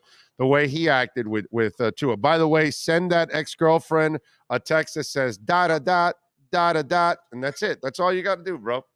My TikTok account a couple weeks ago told me that she viewed my profile, she viewed my page, so she knows what the deal is. I ain't got to tell her. I don't got to rub that in. I just got to keep living my life and enjoying what I always knew was going to be true. Give me her name. I'll send her a text. Breaking news: Marcel's with ESPN. I will not. But all right, man, I got to dip. Mom's got a flight to catch. But good talk to you. Safe travels to mom. And she's one hell of a mother raising you, bro. Great job. I'll let her know. Great job, mom. Safe travels. All right, y'all. See you Sunday. You got it, baby. Be good. There you go. The great Marcel Louis-Jacques. And you want the great energy drink? You go to myedgedrink.com. Order it. Save 10% by using our code Big O. Now you have the edge. You now have the edge on the Miami Dolphins with the Edge Energy Drink Miami Dolphins Report featuring ESPN's Marcel Louis-Jacques. Get the energy drink that's delicious and smooth with zero aftertaste. You can only order Edge Energy Drink at myedgedrink.com. That's myedgedrink.com. So what was it? Was it Kimes or was it Rossini? I think it. Maybe I had. I don't know. I think Rossini was definitely an absolute. I'm pretty sure of that. You guys would have to. The Dolphin receipts people have to go find the sound. It's all there. Whether Mina said it months ago, a year ago, or 2 years ago, and she forgot, or wants to hide it. I think it was Rossini. Now that I'm thinking about it, maybe I have her convinced with no, but you know what? I think maybe both of them were absolutes. I just don't have time to go, find your sound and all. But I remember hearing some negative crap like absolute, like, yeah, not the guy. Let's see. Kimes has some really bad takes, says Eric Storm. Just go in YouTube and you can find Mina saying Tua was trash. Well, find it and send it to me. Find it, send it to me so I can have fun on Marcel's segments. Okay? So if you guys find Mina Kimes trashing Tua, send it to me right away. All right? Big O Radio Show at yahoo.com. All right? That's the Yahoo email, Big O Radio Show at yahoo.com. By the way, if your business wants to be a part of our platform and get great exposure locally, statewide, nationally, and internationally, because we are reaching everywhere now, and thank you all out there all over the world supporting our show and our platform, man. It is very, very flattering. Sean and myself are blessed to have your support. So thank you all out there. But if you want to be a part of our platform and your business wants some great exposure, great branding, 786-754-4664. That's our business line, 786-754-4664. If you want to get in touch with us. Eddie Lepp says, it's not just the takes, it's also the attitude. When you laugh at fans and Tua disrespectfully, that's going to bring the ire of fans. If you're going to dish it out, you have to take it. Exactly. And that's the one thing, and here's the thing about the Tua trash talkers, okay? You all are a bunch of soft-ass bitches, okay? And I don't mean this if you're male or female. You're all soft-ass bitches, right? Because you're Mr. Tough Guy or Mr. Tough Woman, and talking all this crap about Tua and say, well, no, he can't play at this level. Oh, no, he's only having success because of the talent. It's all Mike McDaniel, or no, we can put in another quarterback and, there won't be much of a drop off, or the other quarterback will do just as well or better or whatever. And to me, so now when people come after you, after Tua's proven you wrong, that he's deadly accurate, that he is the best passer in the NFL statistically. So right now, he is the best quarterback in the NFL. You said he couldn't pass the ball. You said he couldn't go deep. You said he couldn't run a powerful offense. You said he's too short. You said he's lazy. Right? So he has shattered everything. And now, so for 2 years, you hammer the kid, right? And then you expect people not to come after you? Oh, okay, no, you took your shot. That's it. No, dude. No, ma'am, sir. You for 2 years, Mike Tannenbaum, you hammered him. Mike Florio, you hammered him. Right? Brandon Marshall, you hammered him. Joe Rose, you hammered him. Right? For 2 years, you hammered him. Take it, bro. So, Rossini, if you hammered him for 2 years, and if they want to go after you for 2 years, so be it. Mina Kimes, you did it for 2 years, so be it. I was usually Thursdays and Fridays, I'm in the car, I listen to Joe. What was the name of that guy? Mark Ross, right? Mark Ross, I think, or something. He had the former GM of the Giants on. And that moron won't give Tua credit. He gave everybody else credit. That's why they fired your ass, dude. That's why, yeah, I get it. You had that 1 year with the Giants. They won the championship, all that. Yeah, obviously you were a flash in the pan. You got lucky. Or the people around you made the right picks. But obviously they haven't hired you again, Mark Ross.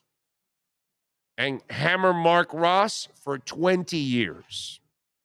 Because after Tua kicks ass, you don't have the balls to admit you're wrong, then you need to get hammered not for 2 years, for 20. So I don't want to hear this shit from the Tua haters and the Tua slammers and the Tua non-believers for 2 years. And now that he's kicking out, oh, no, okay, all right, you guys got your shot at, no. As he continues to succeed, then they continue to hammer your ass. A great regular season. If he gets to the playoffs, now you remind them that not only is he great, he got him to the playoffs. What do you got to say about that? And then if he wins in the playoffs, you remind them, hey, he's winning also in the playoffs. And if he wins in the Super Bowl, then you go after him and you remind them, you know how stupid you are? You're just as stupid as Brian Flores. Because here he is. He's lifting the trophy. You don't know shit. So hammer him. Hammer every single one of those Tua haters. Now they want to hide like little wussies. Oh, don't go after him, this, that. And we got Marcel here trying to play left tackle for Mina Kimes. Sorry, man. You want to be Mr. Big Tough Guy, Tough Girl, right? You want to stand up there and take shots at people, right? And you want to be Mr. and Mrs. Analyst. Part of it is being right and part of it is being wrong, right? Well, when you're wrong, take the heat. Because if you want to dish it out, and guess what? Tua, 2 years. Didn't say anything about his coach. Didn't say anything about the mistreatment. Didn't say anything that he was playing for a guy that hated him and didn't want him and was sabotaging his career practically. So while analysts or so-called analysts, right, or so-called GMs like Mark Ross and Mike Tannenbaum are picking on you, he didn't go after any of the detractors, right? I disagreed with him. I went after him because I believed in Tua the entire time, but I sounded like a nutbag then. Go after them.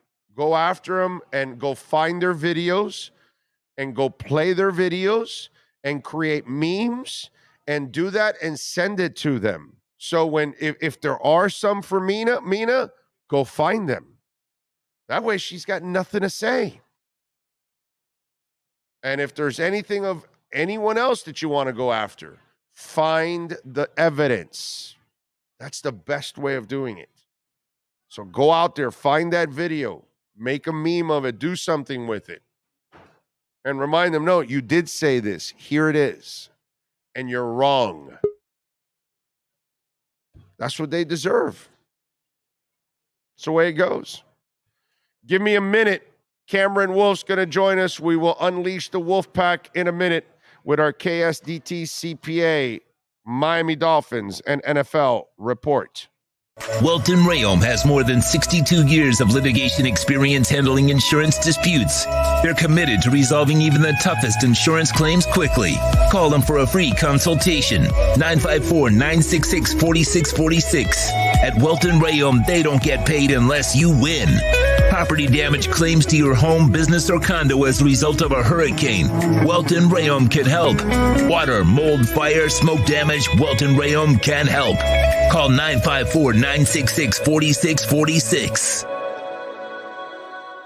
If you're a Miami sports fan, then there's only one store to go to, and that's Caneswear at Miami Fanwear in Davie. They're your one-stop shop for all your Inter Miami CF, Canes, Dolphins, Panthers, and Marlins merchandise. They have hats, t-shirts, game day jerseys, and so much more.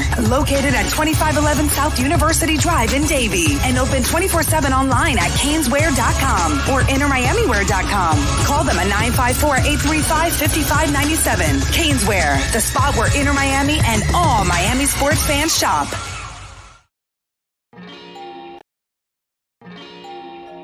Oh, great. You have a doorbell camera.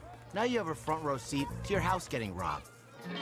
They're breaking into my house! Ooh, there goes the TV. I'm sure it'll turn up at the pawn shop. No, not the TV! Just because you can see them, that doesn't mean you can stop them.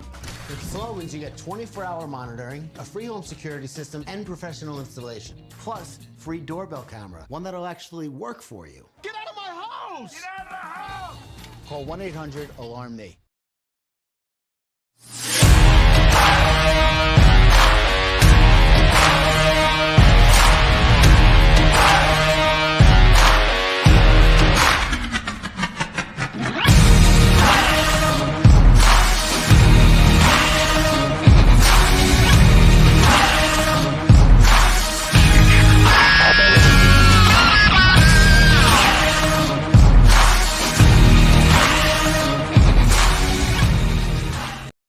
Statements or beliefs expressed on the following program by the host, guests, or callers are not necessarily the opinions of FantasyXS.com, Media Group Inc. ownership, management, sponsors, or website. We unleash the Wolf Pack as we get the latest in the NFL and the Miami Dolphins with our KSDT CPA Pro Football Report with NFL Network insider Cameron Wolf. KSDT is one of South Florida's largest and one of the country's fastest growing accounting firms. KSDT CPA is a full-service firm that also excels in crypto. Visit them at ksdtcpa.com or call 305-670-3370. Here's NFL insider Cameron Wolf. Oh, it is time, baby. Yes, sir. Let's unleash that Wolf Pack. How you feeling, man? I'm good, man. I'm good. Got up early, got me a workout in, a nice 7 a.m. workout. Picked up some dry cleaning, hit some balls to the driving range. I've been productive this morning. I've made some calls all before noon. Damn. That's more than I do in the whole week. Nice job by you, bro. Wow. Hey, man, it's not what I usually do. I'm trying to switch it up, man. I'm trying to take better care of myself. All the travel I do, I eat crappy, I drink a lot. And so, you don't eat as crappy as I do, obviously. Look at you, look at me. Okay, so no, it's a huge difference. But I'm young, man. I mean huge. All right, so. But here's the thing about it, right? I'm young. I'm 29, right? But my metabolism is not as fast as it used to be. So if I keep eating and drinking the way I am, I'm going to be bigger. So, I gotta prevent that from happening. So I love that shit, dude. I could eat anything until I was about 21. Yep. And then I don't know what happened, bro. That elastic broke or something, that it just kept everything tight, and that's it. It was over. And then that's it. I eat something, and it sticks with my ass like luggage forever, bro. It's just it's brutal, man. No, I hear you. Brutal. I hear you. My big, like I said, my big vice. I don't eat a lot of sweets. My big thing is when I eat, I like steak. So this past week, I was in Detroit and I got me a nice 20-ounce cowboy ribeye with mac and cheese, and I had 3 drinks to go with it. And so I'm sure I gained 2 pounds alone with that one meal. And so that's usually my weekend after weekend. And so, I got to do better at working out and eating better during the week. I'm not going to eliminate the weekends. I'm still going to drink and eat steaks on the weekend, most likely, or burgers or whatever. But I'll at least try to be a lot better in the week. Speaking of steak, dude, now that you mentioned that, I've been having this hankering to go to Burns Steakhouse in Tampa to go have a little Chateaubriand. Oh man! I think once the college football season ends this Saturday, maybe next Saturday I'll get in the car with the wife and just take a ride to Tampa and hang out and have a little Burns, bro. God, that place is so good. That it's just worth the drive just to go to Burns. It's an awesome spot. I think last time I was in Tampa earlier this year, I did the Bucs Chiefs game on Sunday night. And I tried to get into Burns, but I got the assignment last minute, and so I couldn't get a reservation. And so I went to the other spot. There's another spot there that's actually pretty good too. Not quite Sideburns. Huh? Sideburns. Is that where you went? Is it Sideburns? I don't know if it's Sideburns. I can't remember. Let me think if I can think of it while we're talking. It may come to me. If it comes to me, I'll let you know. But I went to that spot last time in Tampa. And they had really good steak, probably like a B+ steak, not a Burns level, but I was pretty satisfied still. So. Okay. I like it. All right. Yesterday, McDaniel addressed the Meteors. So let me ask you, now that we see the team at 7-3, you kind of know a little bit more about Buffalo. I don't look at any of the other teams in the division as a real threat. So what would you put the percentage on the Dolphins winning the division now? I'd say it's close to 50-50. Honestly, like I think that there's a game, I think week 15, correct me if I'm wrong, or week 14, the Buffalo Miami game back in Buffalo. I think that's the AFC East championship game. I think more likely than not, whoever wins that game wins the division. The Jets showed us they don't have the offense, at least in my opinion, to be able to hang to the end. The Patriots also have shown us all year they don't have the offense. 2 defensive-led teams, they're going to be in the mix for the wild card, but I think the division comes down to Miami or Buffalo. Buffalo is not looking like the world beater that a lot of people thought they were going to be. Like even this week against the Browns, I was at that game. There were moments that Browns had a chance to get into that game. The whole first half. Dare I say that Jabroni played a good game, and they actually dropped some passes that would have made a difference in that game. They dropped several passes that Bills offense really struggled in the first half. They had a whole, I think until like the 20 seconds left in the second half, Stephon Diggs didn't even have a single target.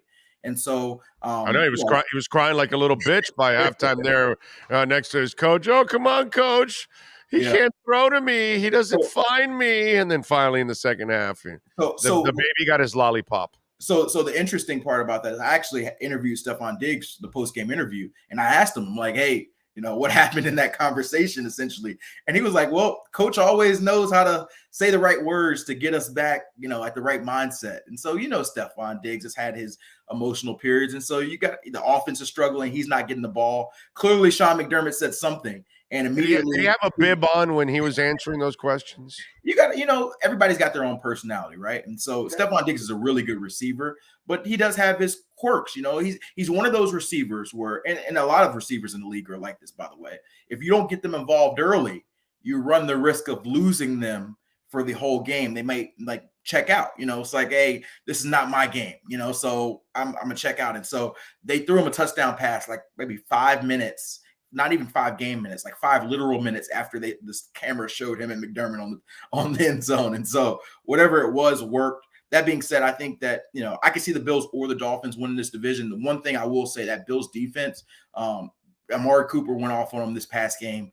Justin Jefferson went off on him the week before. And so they've got to fix that in a hurry, or Tyreek and Jalen Waddle are going to put up, video game numbers, when they play in December. And so right now the Dolphins are in first place based on their tiebreaker. Obviously, if the Bills win that evens things out. And then, you got a little bit more complex tiebreakers, but I'd say probably 50-50 on Dolphins Bills, because I think that game will end up being a 50-50 game in Buffalo. All right. So many said the first 2 years that the Dolphins made a mistake drafting Tua Tagovailoa. They shouldn't have drafted Tua. Maybe they should have drafted Herbert. Maybe they should have drafted somebody else, period. So those were the absolutes without even watching him really play much and play with the right things around him. Okay, so now let's spin it.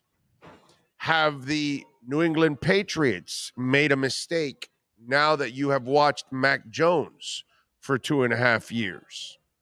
I was never super high on Mac Jones. In fact, I remember talking to some of my colleagues who are a little bit more in the take game than I am. I'm more of a straight line reporter, but I was like, why is there such an assumption that Mac Jones has arrived? Like there's so many questions on these young quarterbacks, right? Tua had a bunch of questions. Justin Fields, Jalen Hurts, right? And some of them were unfair, but some of them were fair. Some of these guys hadn't truly proved it. But Mac Jones, it seemed to be, he was anointed. He was a Pro Bowl quarterback. The Patriots were good. They found their answer. And I just never got that. And so I've always been the guy where I think that we make hardline stances too soon. I think people made up their mind on Tua way too soon. And on the other side of it, they made their mind on Mac Jones being way too high too soon. The next Tommy boy. He's the next Tommy boy. And so I don't think that, I think that Zach Wilson is on the final legs as a Jets quarterback. I don't think the Patriots are ready to give up on Mac Jones yet. I haven't gone to that extreme, but I do think that he hasn't solidified himself as their franchise quarterback for sure. That defense is leading that team. And I think if you ask anybody, it was different a year ago. But if you ask anyone today, I'd say that they take Tua over Mac Jones, when I think this time last year, the national narrative was by far Mac Jones over Tua. Yeah, I'm with you. I wasn't that big a Mac Jones guy either. I wasn't impressed with him. And I wasn't impressed with Zach Wilson either. Yeah. I'm sorry. I certainly wasn't impressed. Every time I hear somebody talk about his stupid ass workouts, which is the same shit they did with Jamarcus Russell. But damn, at least with Jamarcus Russell, I saw at LSU him do some stuff, but the workout meant nothing to me. And Zach, at BYU, I think he only played like one decent team that year and he lost that team. And he didn't have a good game that day. I think it was Coastal Carolina, which was like the best opponent he played that year. To me, Zach was never impressive in that sense. And that's so it's interesting to see how, a couple years in for one guy, and what is it? Is it 2 years for one and 1 year, and a half year for the other one, right? So Mac Jones is in his second year. Right. Zach Wilson too. They're both in their second year. That's right. Both second year. That's right. Yeah. Tua's third year. He was in the Herbert Burrow class, and then Zach Wilson, Matt, Trevor Lawrence were all in the same class with Justin Fields. Yeah, I think they'll both be searching for, another quarterback. And the other thing is, you think about that kid, how he doesn't know how to handle things. And I'm talking about Zach. Imagine him having to handle the situation Tua was in for the first 2 years with that coach. Yeah.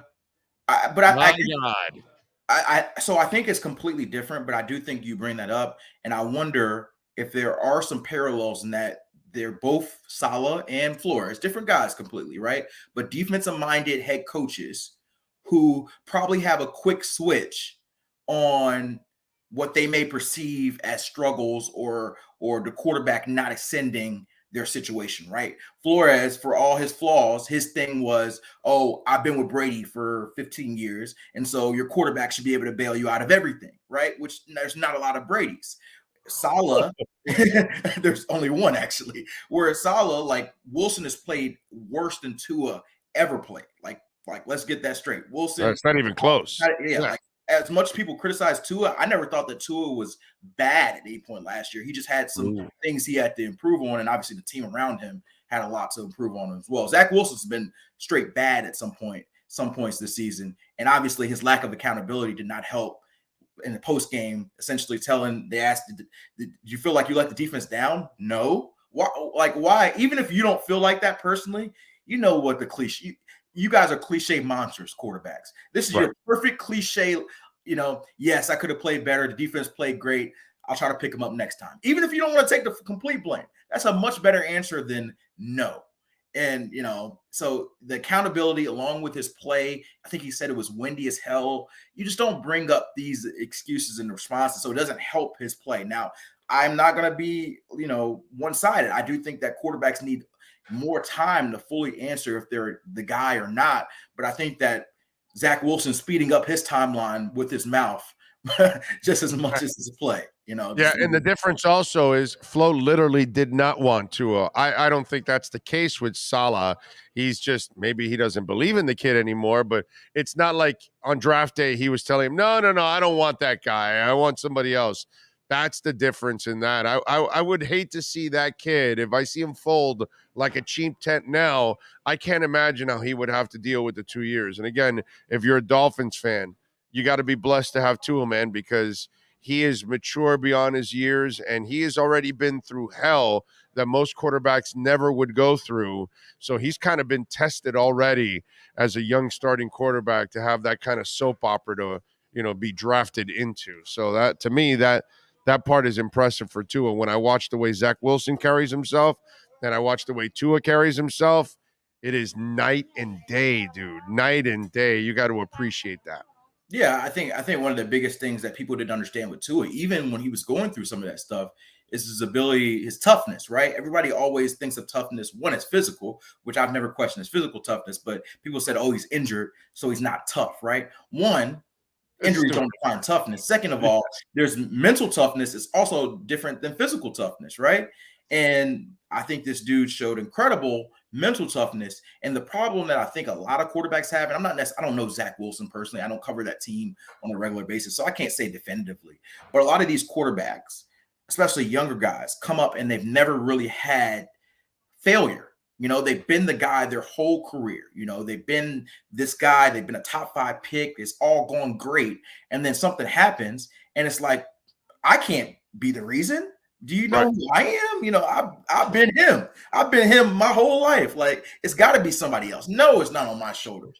And so I think that lack of accountability sometimes, which we've seen from Zach at sometimes, hurts your development. Because one, if you don't think you're ever the issue, how are you going to get better? Right. If you don't think you're the reason why your team is struggling, then you're not going to put in the extra steps to be great. And second of all, sometimes your teammates just need to hear it. Even if it's a cliche and you don't believe it, sometimes your defense needs to hear, the defense really played great today. They played great enough to win, and we didn't do enough on our job. I didn't do enough on my job, and I'll be better next time. You say that, even if you struggle, the defense is going to be like, okay, we're behind him. We're behind him. He's taking accountability. He's going to try to be better. We're behind him. You say no. Some guys in there, we've seen it. They like some Twitter posts, and then they had to apologize and be like, I didn't mean it. Did they mean it? I think they meant it. Yeah, that's and it's only going to get uglier for that kid there, man. In New York, whoo, doggy, that he better shape up quickly, or it's going to get really, really, really crazy. And I will say this, like, the one thing I haven't loved a lot, and Dolphins fans may be upset with me on this, whatever, is that a lot of Dolphins fans have like taken the stance of, oh, well, Tua got criticism, so why hasn't this quarterback got as much as this and that, and doing the whataboutisms thing. I will say, I watched some sports talk shows today. They are crucifying, rightfully, but they are crucifying Zach Wilson today. And but I think what they're trying to say is, even when they were winning, he wasn't doing shit in those games. Right. And for Tua, he wouldn't get credit for anything at times. Right. And yet the Jets were getting all the love, and Zach was getting all the love, and all that kind of stuff. And it's misleading, because if you really watch the games, he really wasn't doing much in those games, overall. And then we look at Kyler Murray. Brother, what have you done? Yeah. What have you done? Have you ever had a stretch as a quarterback like Tua has had? At any point in your career? No, not at all. Well, Kyler has had some heavy sparks, but the thing about Kyler's game and Tua's game, and this is where I think a lot of Dolphins fans are right. A lot of people get caught up in the aesthetically pleasing element of the game, right? And so Kyler has a lot of technical flaws, and he misses a lot of throws that people criticize Tua on. But his game is quote unquote sexier for the national public because he runs, he can make people miss, he can throw the ball 70 yards, and he can make jukes in the open field and run for 100 yards in the game. Tua's probably never going to run for 100 plus yards in the game. That's just not his game. We don't want that because they won't get 100 yards in 3 games, bro. Exactly. And so because of that, I think people give Kyler breaks, and he also plays in a smaller market as well. But from really this whole last year, from the contract stuff, from the film watching stuff, to the fact that I think this team is 5-12 over the last 17 games, the Arizona Cardinals are, I think that Kyler Murray should be getting a lot more questions than he has been. And the reality is the Cardinals are committed. They just gave him this big 5-year, $200+ $1 million contract. And so just like the Broncos with Russell Wilson, you will have to figure it out. And I think that both teams may have to end up moving on from their coach at some point. And the reality is the quarterback might be the bigger issue.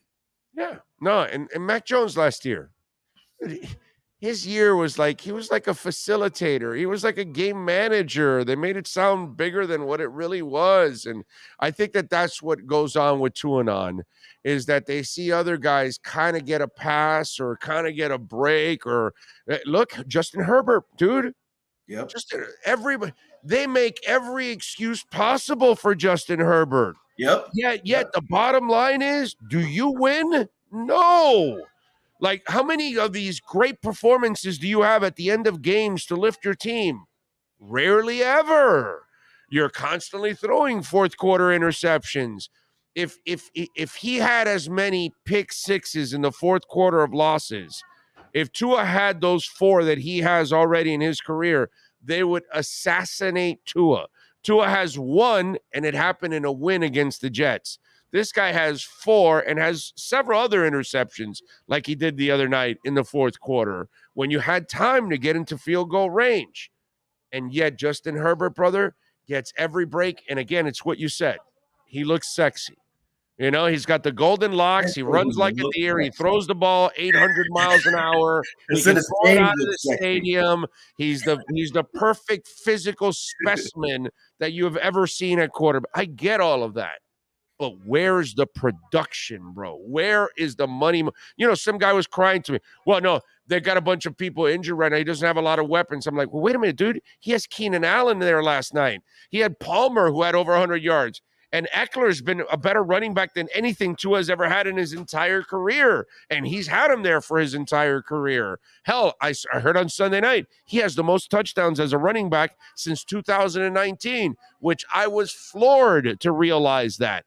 And it's like, you still have better weapons than Tua did in his first 2 years.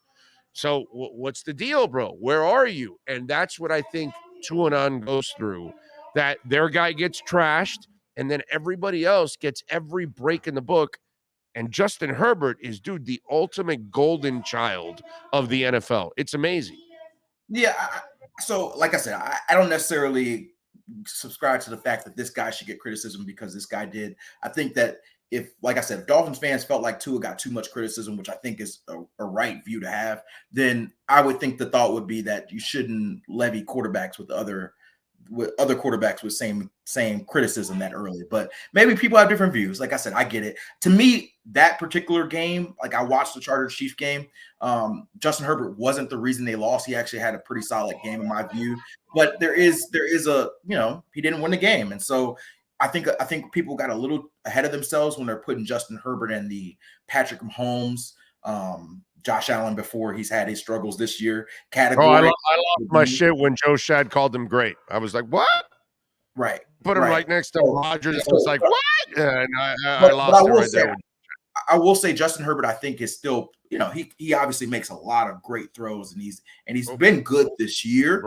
I think his issue has been they haven't put it all together, and he hasn't figured out a way to consistently win those late games despite some of the issues they may have. Like you said, they've had Mike Williams and Keenan Allen gone for the most of the year, but as we've talked about, if you're going to be one of those elite quarterbacks, you find a way to make do even with your situations. And so I think that's the next level for Justin Herbert. Now, that being said, I don't think that he is owed a bunch of criticism just because, Tua got some.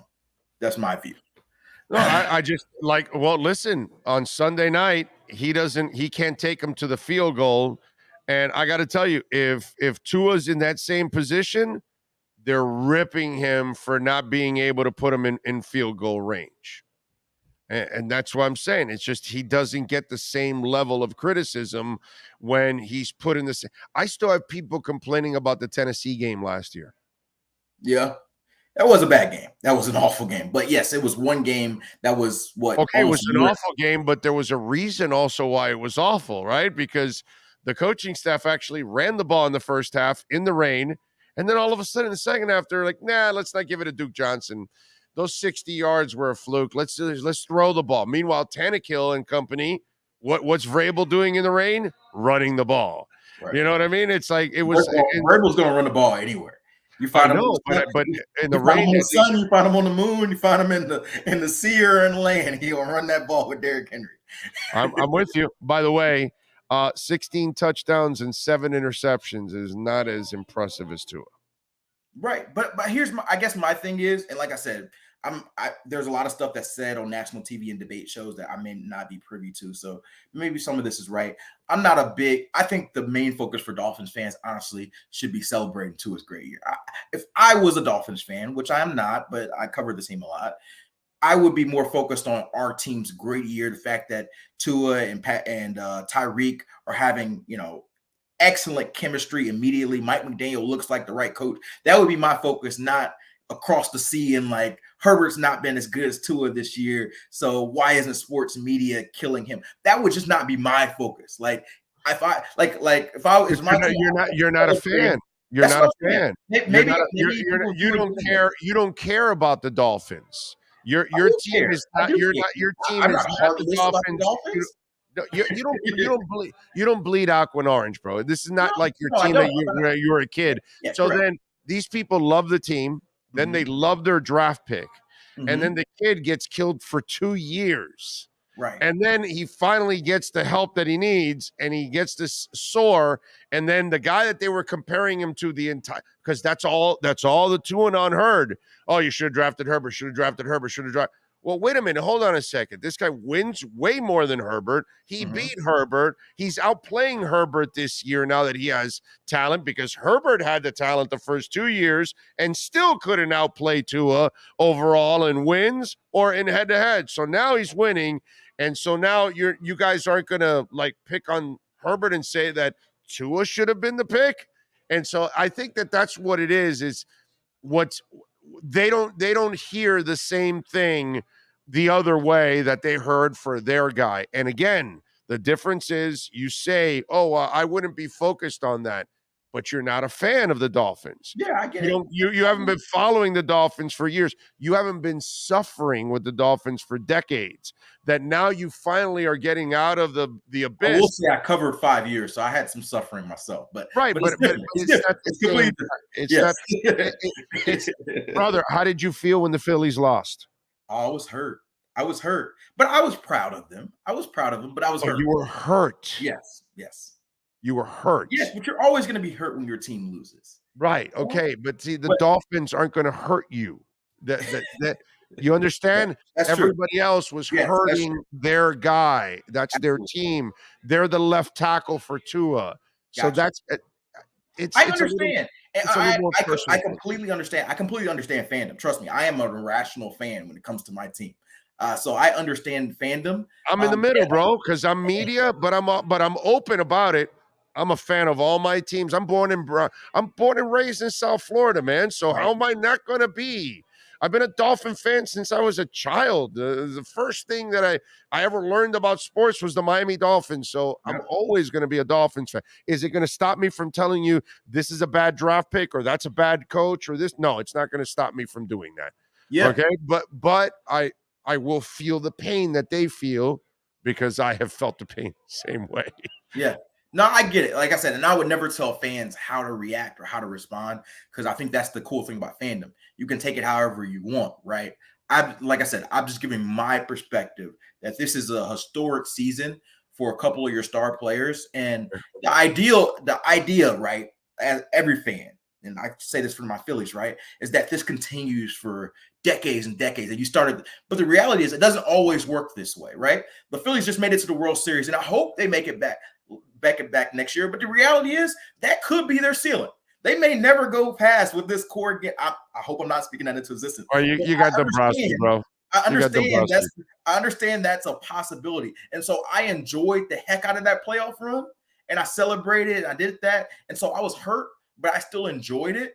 And I'm hopeful, but I know that could not. And so that's why I just encourage, I can't tell you what to do, but I encourage Dolphins fans to enjoy this ride because of the pain they've had in the past, right? You know how hard it is to have a season like this where your quarterback is in the MVP conversation, where your receiver is in chances to break a NFL historic receiving record, where your coach is probably a coach of the year candidate, and that you have a chance to win a division you haven't won in 13 years, right? You hope to do this many, many years, but there's no guarantee. No. So I would just say my view, like I said, I can't tell you what to do, but I would just say enjoy the ride. Yeah, I think they're enjoying it. I think they just want to enjoy a little extra by burying somebody along the way. I get it. They're just hoping the body doesn't come back up in Lake Mead. You know, that's all. They just want to keep it down after they bury it. Yeah. All right. Follow him on Twitter at Cameron Wolf. Catch his work there at the NFL Network. What are you working on this week, my friend? Yeah, I'm actually gonna. I think today the Dolphins are having a few Thanksgiving charity celebrations, so I'm gonna go see them giving out some turkeys at a couple of different places, and then tomorrow I'm gonna be on TV from the Dolphins facility. I've been kind of around the world the last couple of weeks covering a few different teams, so get to see the Dolphins, see some Wednesday practice, hear from Tua and McDaniel, and talk a little bit on TV about this team. I won't be in Miami this weekend for the game. Thank the Houston Texans for that. I'll be in Jacksonville for the Ravens game, but I think I'll be in Miami a bunch over the last month of the season. South Florida, Jacksonville. Wow. Yeah, I'm just happy. I'm just happy that I'm in Florida because I got to tell the people at the NFL Network, they're not treating you well. I got spared because I was supposed to go to the 6 feet of snow in Buffalo. And it was so bad that they had to move the game to Detroit, and I got in a dome. And so I had a lot of colleagues that were a little bitter, saying they finally sent you somewhere that was cold outside of Florida, and somehow you got your way moving to a dome. Hey, man, I must be living right. What do they want to die? They want you to die by going to Buffalo? I think a lot of them deal with cold. Exactly, right? You should want me to be happy, right? I think there's a difference between being cold and putting your life on the line. Exactly. I mean, come on, bro. Exactly. I think have a heart, man. A lot of them cover cold games, and then they we do the whips around, and so they go to this guy in Chicago, this guy in New York, this guy in Philly, and it's like, let's go to Cam where it's 75 degrees in the middle of November, and so they want to see me wear a coat instead of some fun suit color for once, and so they will have to wait at least a couple weeks. Enjoy Jacksonville, my brother. We will catch up later on in the week, man. Thank you as always. Absolutely. You got it. Follow him on Twitter at Cameron Wolf. And by the way, when we talk about KSDT CPAs, they do it all, folks. We've been telling you about KSDT for a while now, for almost a year now. Forensic accounting, business valuation, management advisory services, healthcare advisory, property management, wealth management. They do it all. They can help your business grow. Maybe you're wondering, financially, what's going to go on? What's going to go on with the markets now? How it's going to affect my business? What should I plan ahead? They can help with all of that, from estate tax, family business tax, payroll management issues, you name it. They do assurance, accounting services, you name it, assurance. And when we talk about internal audits, they can help you with that.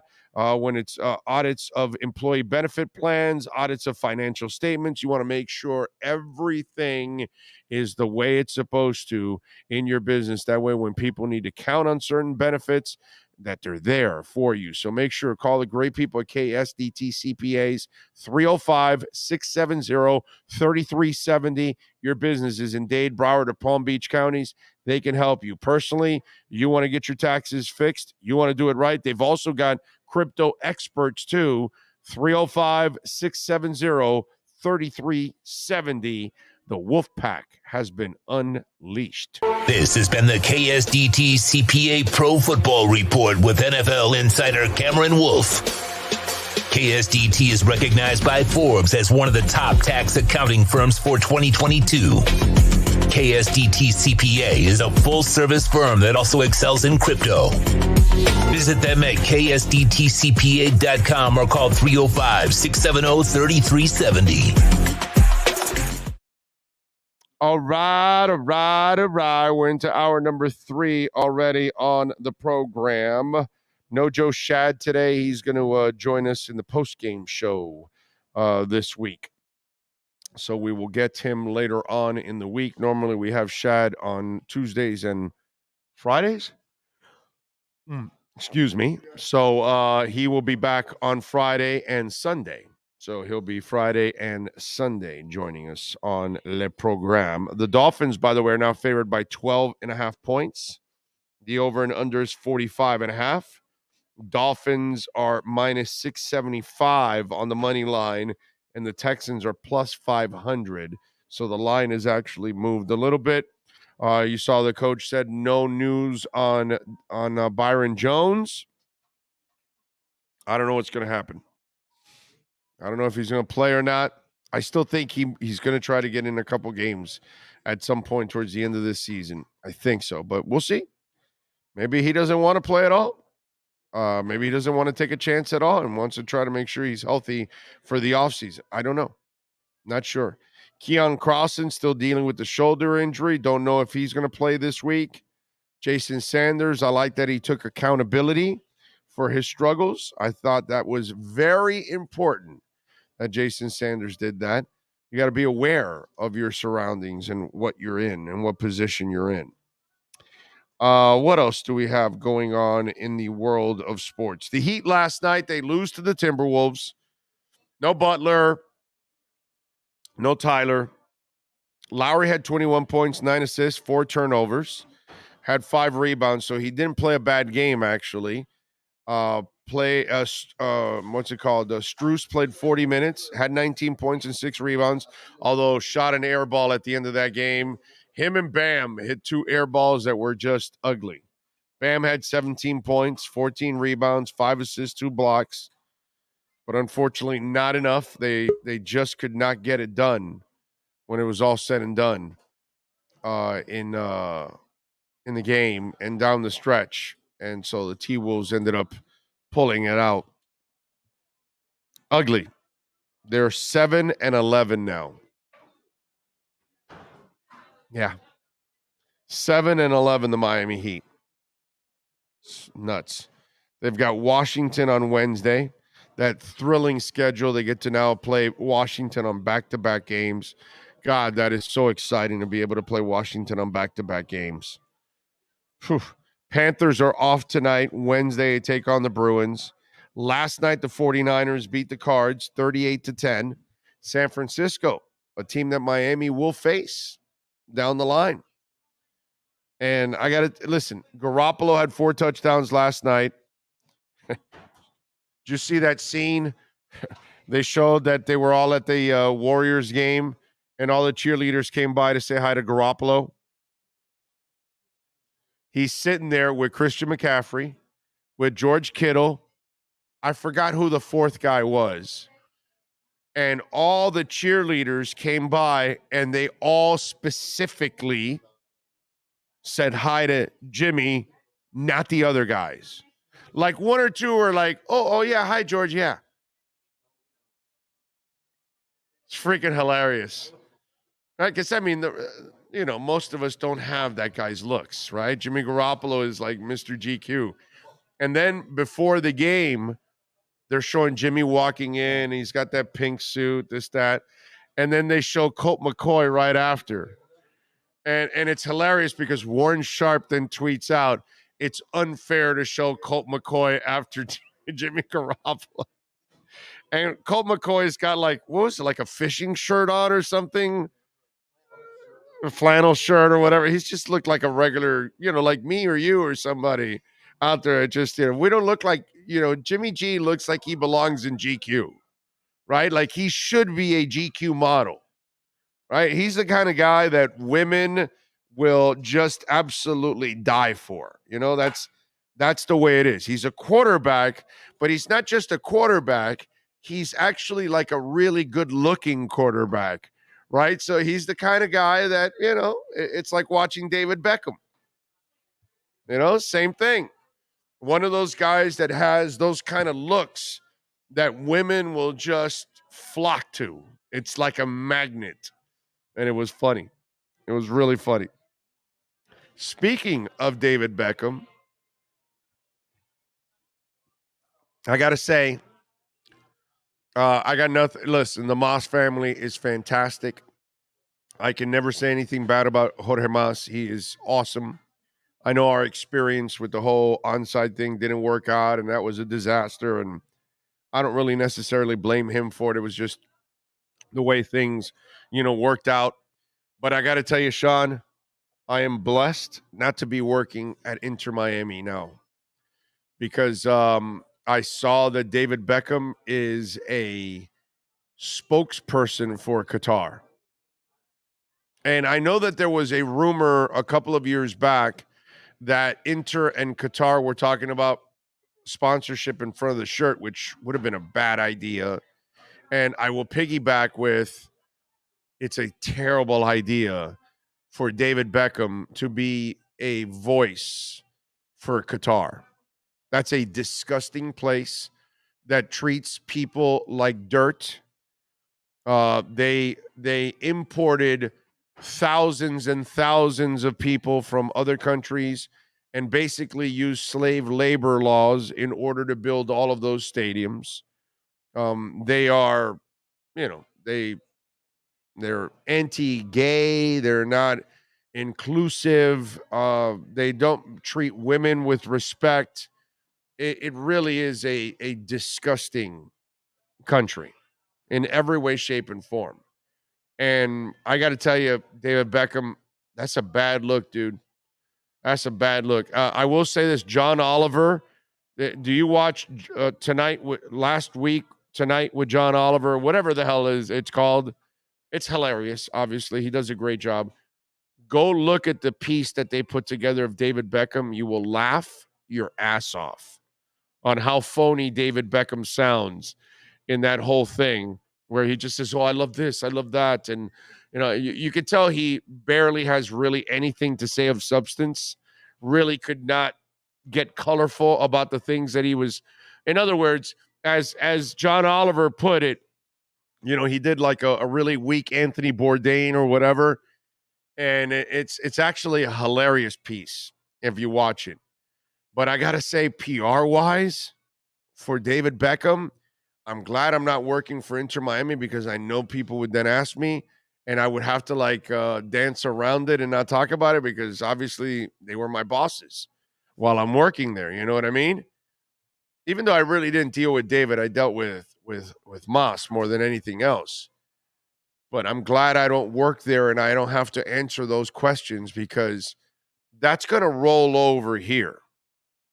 And either news or sports outlets, maybe the sports outlet won't do it and go to Inter Miami and say, hey, your owners, one of your owners is representing Qatar. Do you know that they have this, and this, and this, and this for human rights violations? Do you know that, there's a list of things that you can, hold Qatar for. And I don't care what they paid you. Does David Beckham really need the money? No. I'm just saying that's a really bad look on his part. That's a bad idea. Bad look. Poor representation. And something you probably will get criticized for. And I hate to say it because David looks like a nice guy, but you look like you're just taking a check, and you don't care what those people stand for at all. Listen, if you're a person that is not making any money, and this is the only money you're getting, and you got to get taken, I almost understand it. But when you're David Beckham, you can pick and choose. That scene where I love it. I love being absolutely nowhere, right? In the middle of nowhere, just talking. I love the food. I love the spices of the country. I love that we're sitting in this place. And everything is a controlled area. Yeah. It's just Beckham It's just, and the person. right, yeah, It's- exactly. I just thought about it as you were talking. I like, there's nothing. It's you're just you're not controlled- amongst the people. Or anything. It might have been done on green screen for all I know. Yeah, it could have been. Yeah. Yeah. Could have all been done in a studio. That's great. Now that I thought about it after watching you now. You got to watch the John Oliver piece on David Beckham. You He's will around laugh nobody. your ass off. It's like in the first, I don't know if it's in it's like 10 minutes in or something, 8 minutes in or whatever, but it is freaking hilarious how they make fun of Beckham and how Beckham sounds like a complete phony. Total phony.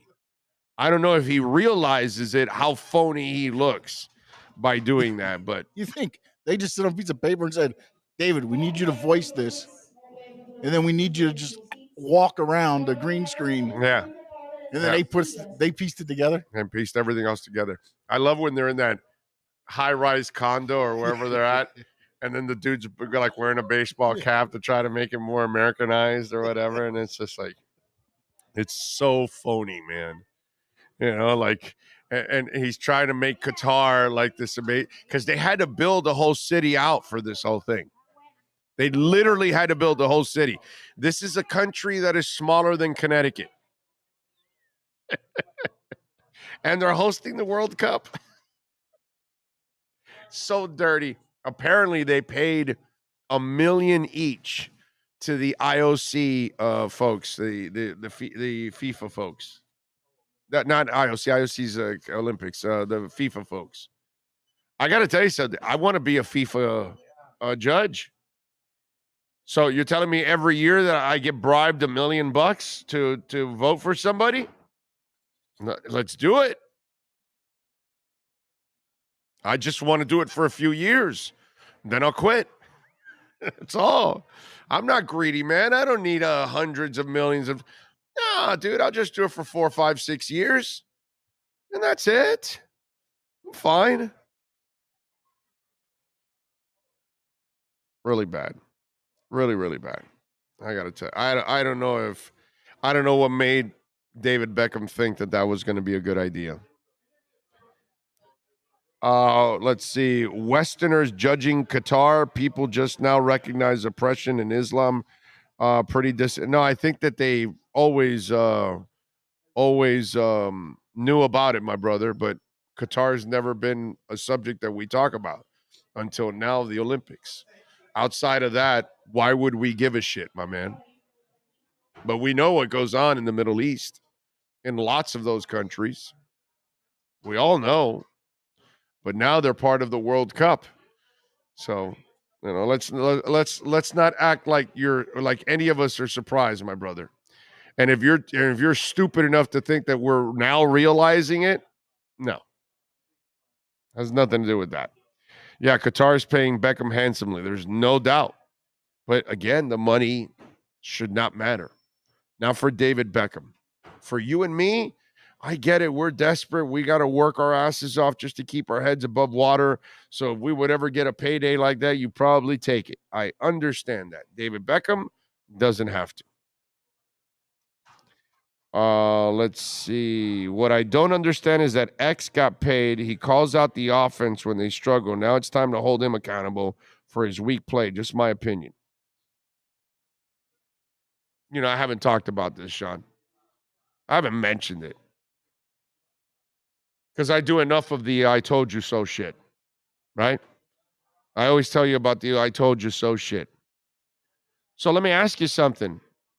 How are people, how are you freaking out now? I don't know. I think there was a host that was telling you, now's the time to trade X.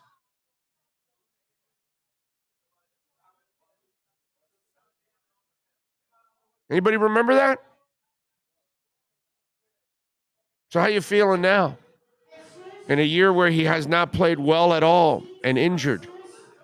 And what were the things that I would talk about with X?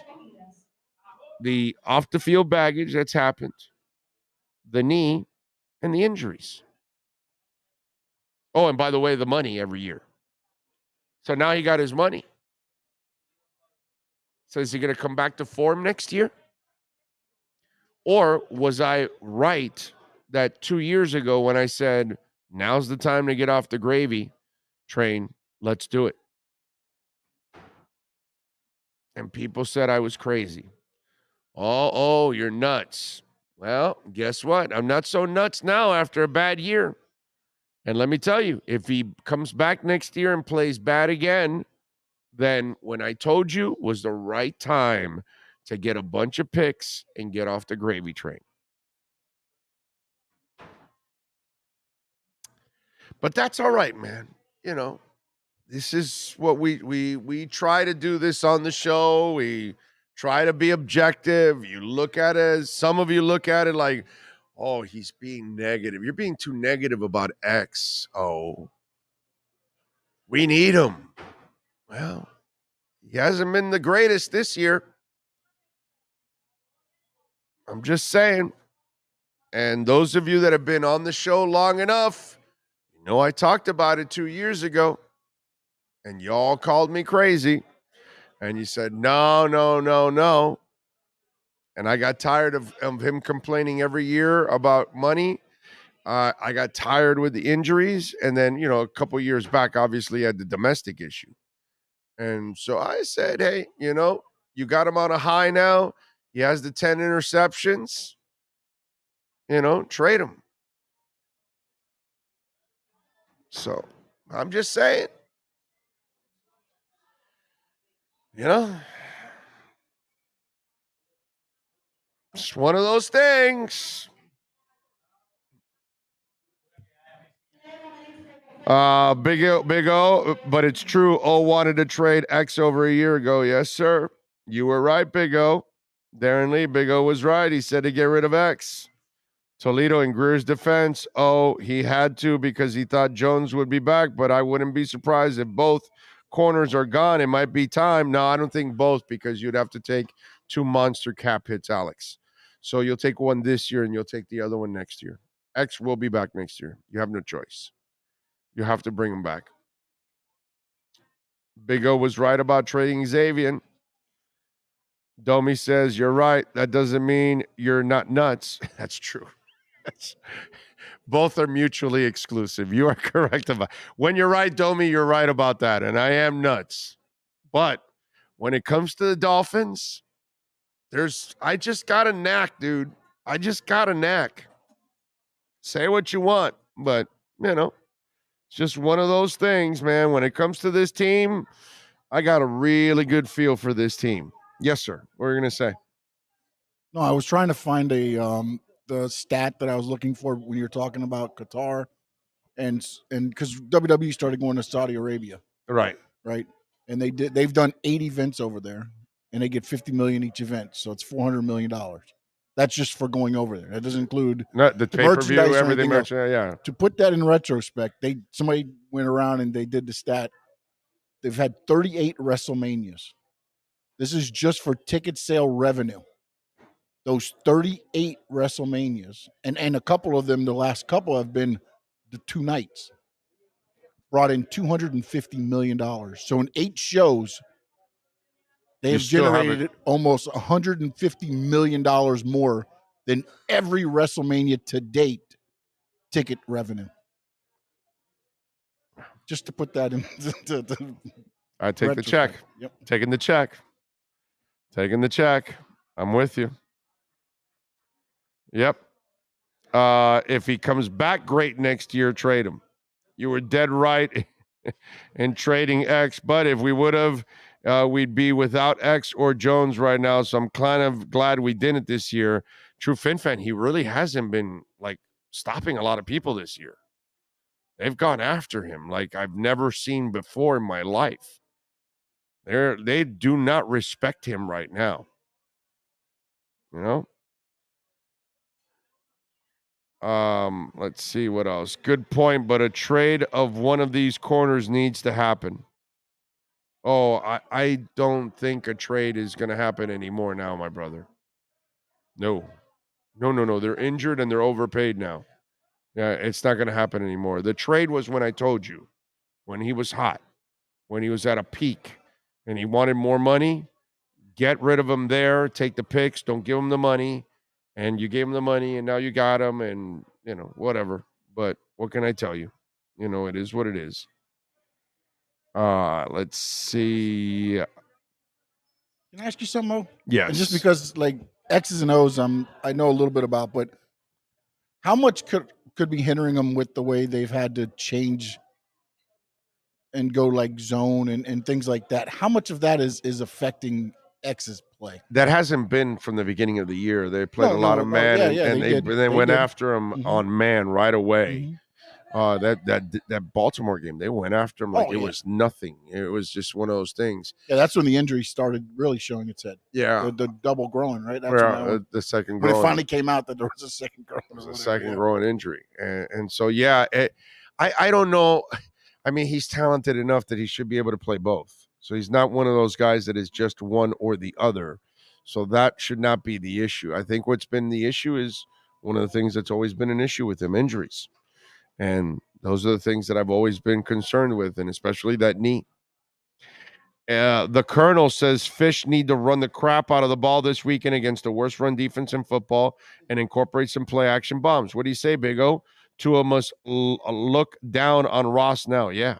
No, in fact, I don't, like I've said before, Ross should never even address Tua. I don't think Ross is worthy of going over and talking to Tua. The only thing Ross should ever say to Tua is, I am so sorry. I want to apologize. I'm an idiot, Tua. I don't know anything about football. I'm a real estate guy. I really love the Dolphins. I want us to win. I thought I was doing the right thing. Because I will say this about Stephen Ross. I think Stephen Ross is a very good man. I think he has his heart in the right place. Okay, having said all that, he's a king-size goofball. Okay? King-size goofball. And he knows nothing about football, and he should stay away from football. But I know that he's a good man at heart and means well. I do understand all of that. But somebody needs to sit by him and say, enjoy the game, sir. Relax. See that guy there, Chris Greer? He's the football guy. You enjoy the game. When he says he's got to move somebody or trade for somebody or draft somebody or sign somebody, he does it, not you, sir. But, it's tough to tell the boss what he should do. It's really, really tough.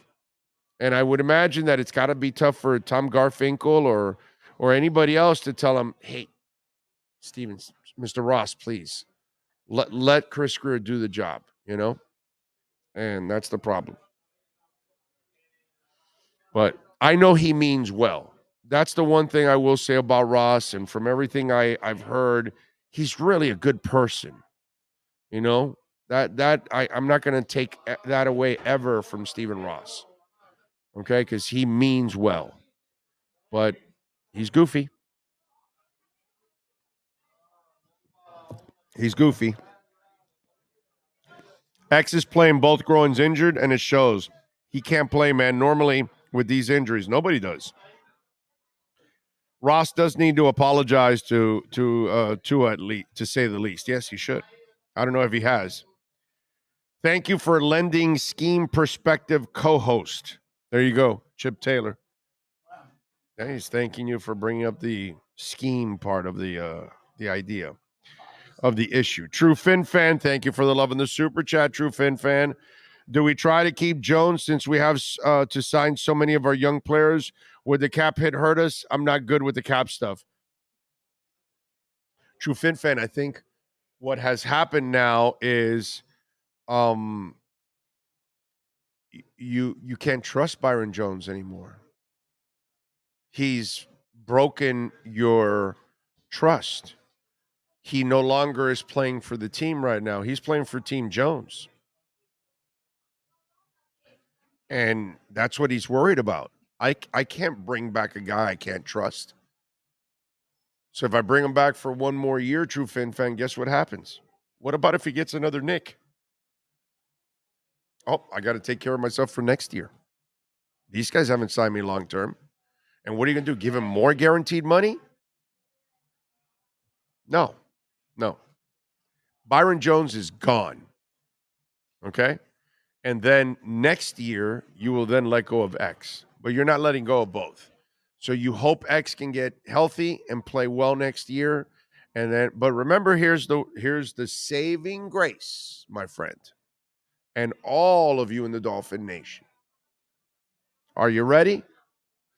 X, Minka, Javon, sign him as a free agent, Byron Jones, Trill Williams, Kader Kohou, Nick Needham. Wow. All found by the same guy. So let's just chill out. They know they're defensive backs. Oh, Brandon Jones. Forgot. I knew it. There was another name bouncing around my head. I'm going, man, I'm missing somebody. Brandon Jones. They know how to find safeties. They know how to find corners. They found the guy in Kader Kohou that might be your starter next year, who's a Division II player. If I'm the Dolphin Nation, okay, the last thing I'm worried about is losing a defensive back. Why? Because they still have picks for next year. They know how to draft. They know how to find them undrafted. Nick Needham, Trill Williams, Kader Kohou. Next year, you will get back Trill Williams. You will get back Nick Needham. And Nick Needham, with the injury, cannot ask for the kind of money he was going to ask for because now he's got an injury that he's got to come back from. Break there. So you get Trill back, you get Needham back, and you got Kohou. You got 3 young guys you can build on. Okay? You get Brandon Jones back, another young guy that you can build on. You got Javon Holland. So you've got 5 already back there. So True Fin fan, 6 with X. You go out and draft or trade or get another corner that you think is good and bring him into the mix and you'll be fine. And then when you let go of X the following year, you add another corner in the draft and you continue the rotation. You'll be fine. I'm not worried about corners. I'm not worried about safeties. They have proven to me that they know how to find them. I'm interested to see if Veron McKinley actually develops because it would be just stupid, just flat out stupid that you've developed all these corners and, oh, hey, but listen, we found another safety too. Here we go. I'm just dying to see that. I told you the other day, right, that the Dolphins have become the Miami Heat. Don't underestimate the people they bring in. It's amazing. So I would not be worried about it. Of my secondary. They find guys. Okay? And thank you for the love in the super chat. Remember, you can also make a donation through Cash App or Venmo at Cash Big O Show. That is Cash Big O Show on Cash App or Venmo.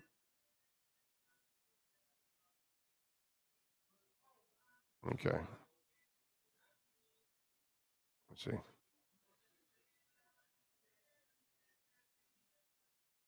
All right.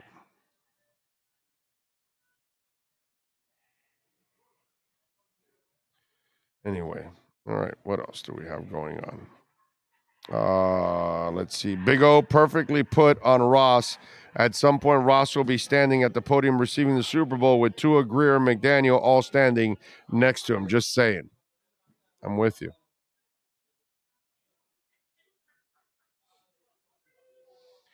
Big O, do you believe that Tua hip injury was affecting him last year at some of those throws? Because the truth of the matter is there are a lot of patterns out there that just hit the dirt There weren't a lot of them. There were only a couple that hit the dirt.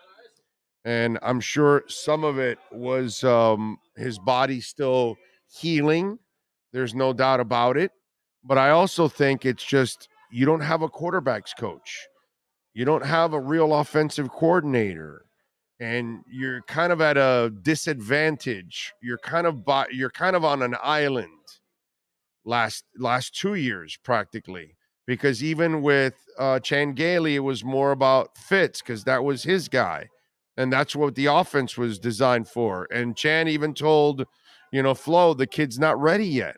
And yet, Flo wanted to kind of throw him in there. You know what I'm saying?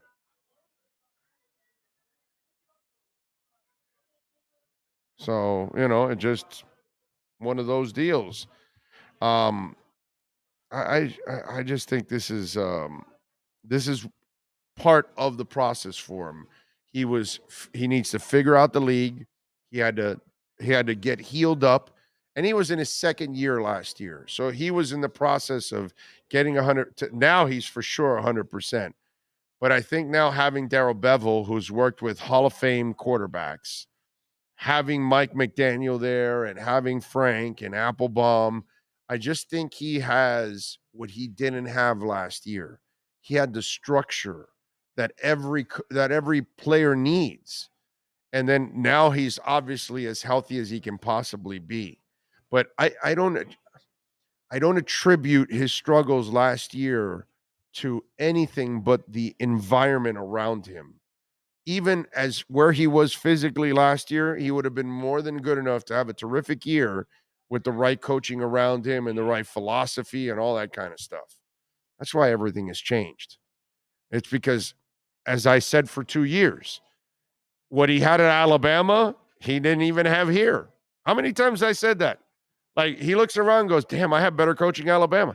Damn, I had a better quarterbacks coach at Alabama. Damn, I had a better offense in Alabama. I had better talent around me at Alabama. Everything about where he was better than what he was in for 2 years until this year. It's hard to succeed that way. So I don't even blaming it on his physical nature last year is 5% of the issue. Big O, why can't we find out when doctors are saying about Jones? Oh, well, because that's all HIPAA, dude, and the doctors aren't going to tell you.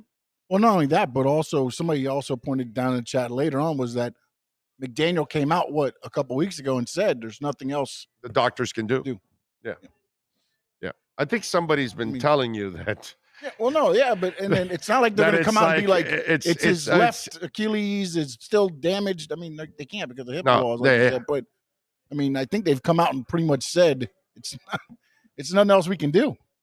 We've told you already what's been going on, that he's very particular about him coming back, and everything has to be right. And, he's trying to, fix the Achilles. Oh, there's a hamstring. Oh, a little tightness here. So, he's like this, he's like a 73 Ferrari.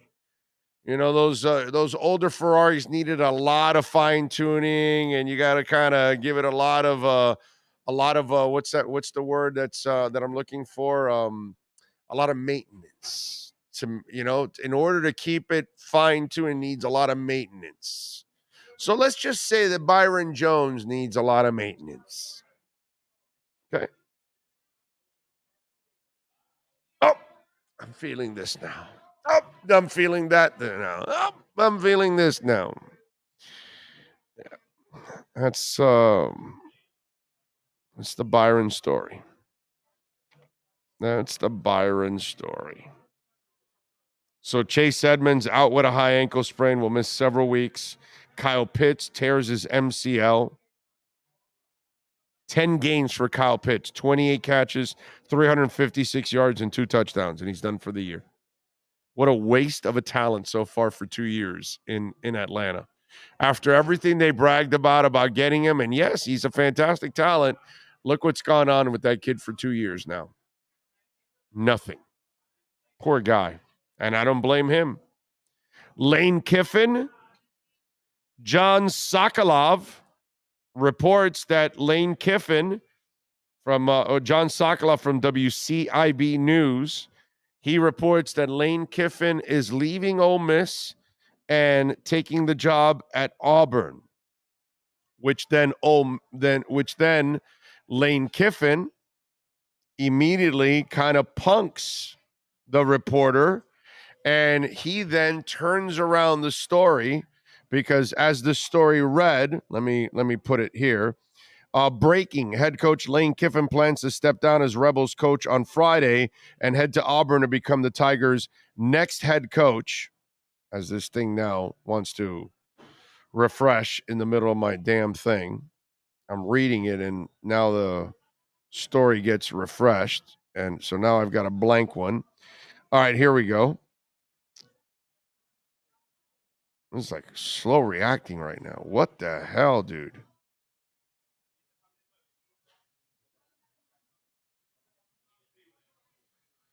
All right, Tigers' next coach, according to sources say the Tigers haven't officially offered the job to anyone yet. So Lane to Auburn is happening. Story soon. So Lane then retweets his own story. This just in, breaking news. John Sokolov of WCIB News in Starksville, Mississippi, plans to step down as lead anchor and head to WLOX to become their new lead anchor. Sources say WLOX hasn't offered the job to anyone yet, so John to WLOX is happening. Story soon. So Lane shot it down, which I don't know if it's true or not. I don't know what the hell's going to... The problem is Lane Kiffin is the gypsy of college football. He hops from one program to another. Is Auburn an upgrade over Mississippi? Right? Prestige and program-wise, yes.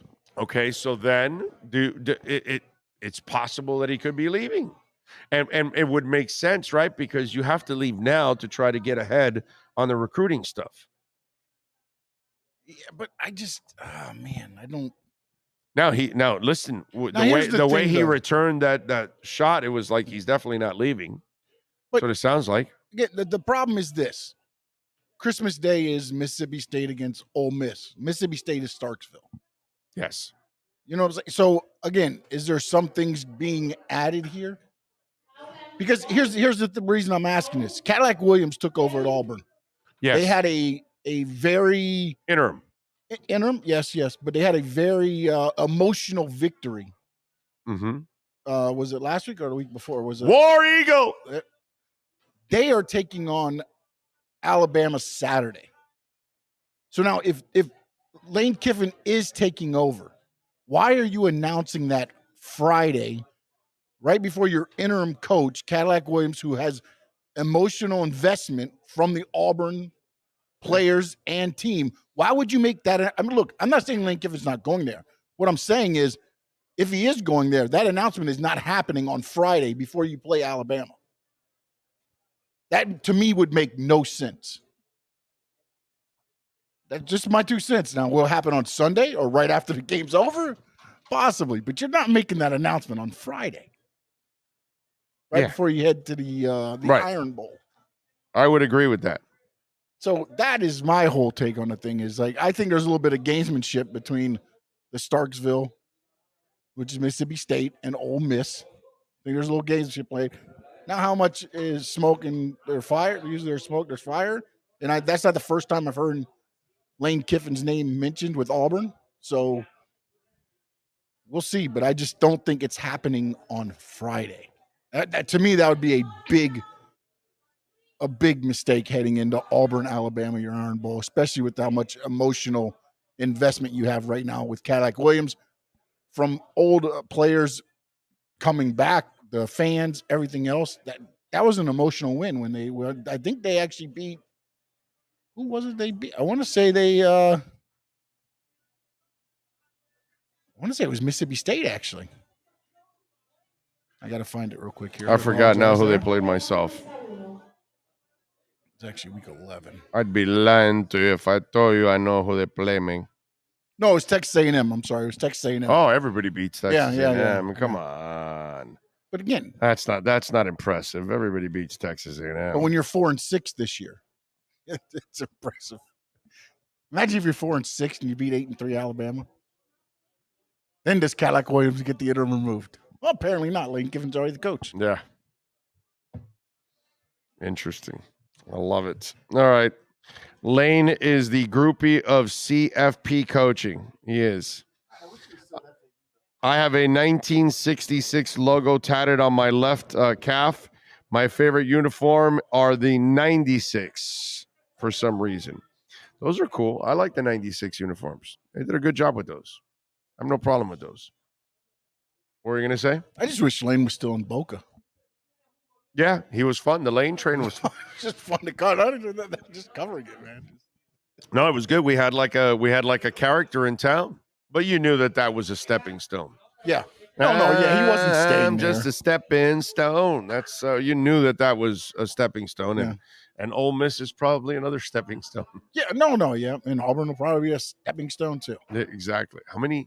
So it's Tennessee, FAU, Ole Miss. Was USC before Tennessee? And USC was after Tennessee, I think it was. Was that because he got fired on the tarmac, right? Yeah. So and then he went to FAU. So that's USC, Tennessee, FAU, Ole Miss. It's 4 that he's been to already. I want to say yeah, because he was the OC in Alabama. Yeah. So then the next job will be the 5th head coaching job in college football. It hasn't been that long. At least it hasn't felt that long. Damn, that dude has had a lot of jobs, bro. 8 years as a head coach, probably. A lot of jobs. Hold on, man. Hold on. Big O, wow, a Monkees reference. Damn right. Well, that's a great song. Stepping Stone is a phenomenal song, man. Love that song. I like the Monkees personally. I think they have Last Train to Clarksville for me is just an awesome freaking song. Like a perfect song. You know? They did a good job. Don Kashna and his people wrote some great music for the Monkees. Big O, you ain't gonna wear a werewolf mask now that Agba is out. We got Chubb, baby. We got another werewolf in there, so he's gonna get it done. I think Chubb will pick up from where he left off last week, and it's just going to get better and better and better. That's one guy that I'm looking forward to, and he might be the key to free Jalen Phillips. I don't think that's what a lot of people have thought of right now, that this is something that I'm watching and I think might just develop for Dolphin fans, that you've been waiting for that pass rush, right? Agba got his money and did not come back with the same kind of fire, could not get after the quarterback the same way, right? Those are the facts, unfortunately. Jalen Phillips is a youngin'. He's in his second year. But if you notice, his motor was he's got twin turbos on his ass, and he is going all out every down. Love his effort. He's there. The one thing that defense needs right now is that dominant pass rusher. And Nick Chubb has that. Bradley Chubb, I'm sorry. Nick's the running back. Bradley has the opportunity to become that guy because he's already that guy. And I think you're going to see in the second half Bradley break out, become that sack artist that Miami desperately needs. And because of that, it's going to create more attention for him, open it up for Jalen. And I think you're going to see Jalen have a strong second half because of the Chubb acquisition. So you will have 2 werewolves, and not in London, in Miami.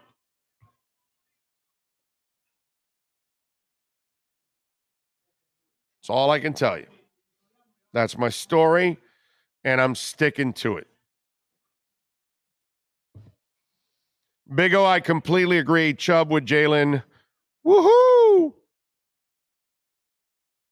Didn't Neil Diamond write a bunch of Monkey songs? He helped write Warren Zevon. I think Neil Diamond helped out a little bit. Glenn Campbell also helped out. They were part of the, God, what's the name of that? What they used to call them?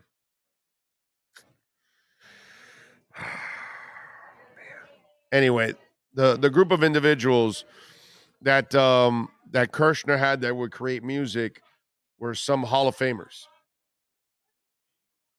Diamond, Leon Russell, Glenn Campbell. These are all people who used to write songs. So, yeah. I think, I'm trying to remember which one that it was Neil might have contributed in. I'd have to look back, but I think you're right. Yeah, the Wrecking Crew. Thank you, Eric. The Wrecking Crew. So, Wrecking Crew would help write a whole bunch of stuff. Think about that. So Glenn Campbell's writing for the Wrecking Crew, and then he goes on to, write Southern Nights and Rhinestone Cowboy and all that stuff, and and Explode. And Warren Zevon, the same thing, and then Neil Diamond. Are you kidding me? Yeah. Which one? I'm a Believer. That's right. That's right, because he does sing it in his concerts. A little bit of me, a little bit you. What else? Because he was part of those people early on. He wrote Kentucky Woman for Deep Purple? Okay. Okay. All right. I mean, I know that song from him. By the way, speaking of Kentucky, I am shocked that Mark Stoops is staying there. Great job by Kentucky. He's done a phenomenal job there. But wow, that is one coach that I was like, somebody's going to steal him.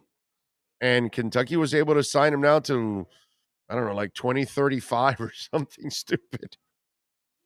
Good job by Kentucky, man. Congratulations. What's that? Oh, yeah, he wrote Red, Red Wine. Yes, he sings it. You didn't know that? That's UB40's like, number one hit. Right, everybody knows it from, he wrote Red, Red Wine. Yeah. Yeah, dude, Neil Diamond is a monster, bro. Yeah. Big O, Stoops is in a legacy position. Yeah, I love what you're saying there. I get it. He can make Kentucky football, well, what it's never been already, but obviously take it to another level. But still, you know how that story never ends like that. Usually a bigger school takes him. Now he's in the SEC, so he's in a great program. They're into improving their football program, that's for sure. Kentucky's getting more players drafted than ever.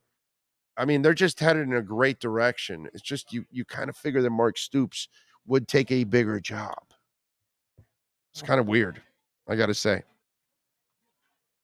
How much has NIL changed that thought process, though, for coaches?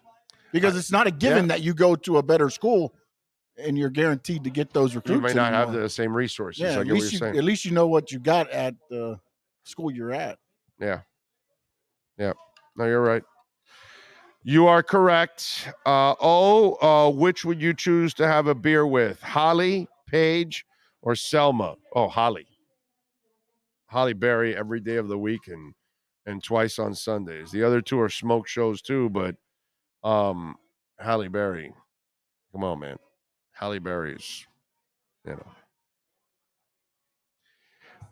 Stoops is replacing Bear Bryant. His accomplishments are very underrated. Well, Matthew Hernandez, Big O, you're lucky. I respect your sports knowledge. You have me watching ads, even though I'm paying for YouTube Premium. There you go. Wow. Nice job. Oh, there's some breaking news in the world of soccer. Ooh, what happened? Cristiano Ronaldo and Manchester United mutually agree to part ways with immediate effect.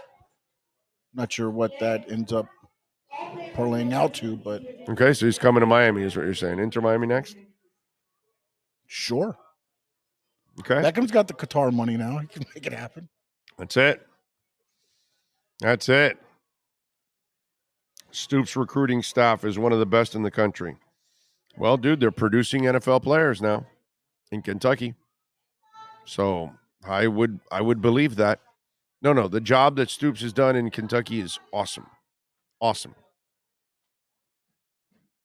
So Mina was an absolute. I can show you the receipts, Marcel. Well, get the videos of Mina or anybody else. Send them to me. Okay? Big O Radio Show at yahoo.com. Get the videos. Send them to me. Okay? So we can have fun with them. Got it? Dolphin receipts, all of you out there, you find Mina and all the other ones with the absolutes on Tua, send them to me. Oh, by the way, one more thing, because I've said Tua is Joe Montana. And Gus 1388, you told me that Jim Trotter said it on the Jim Rome show, and he did not.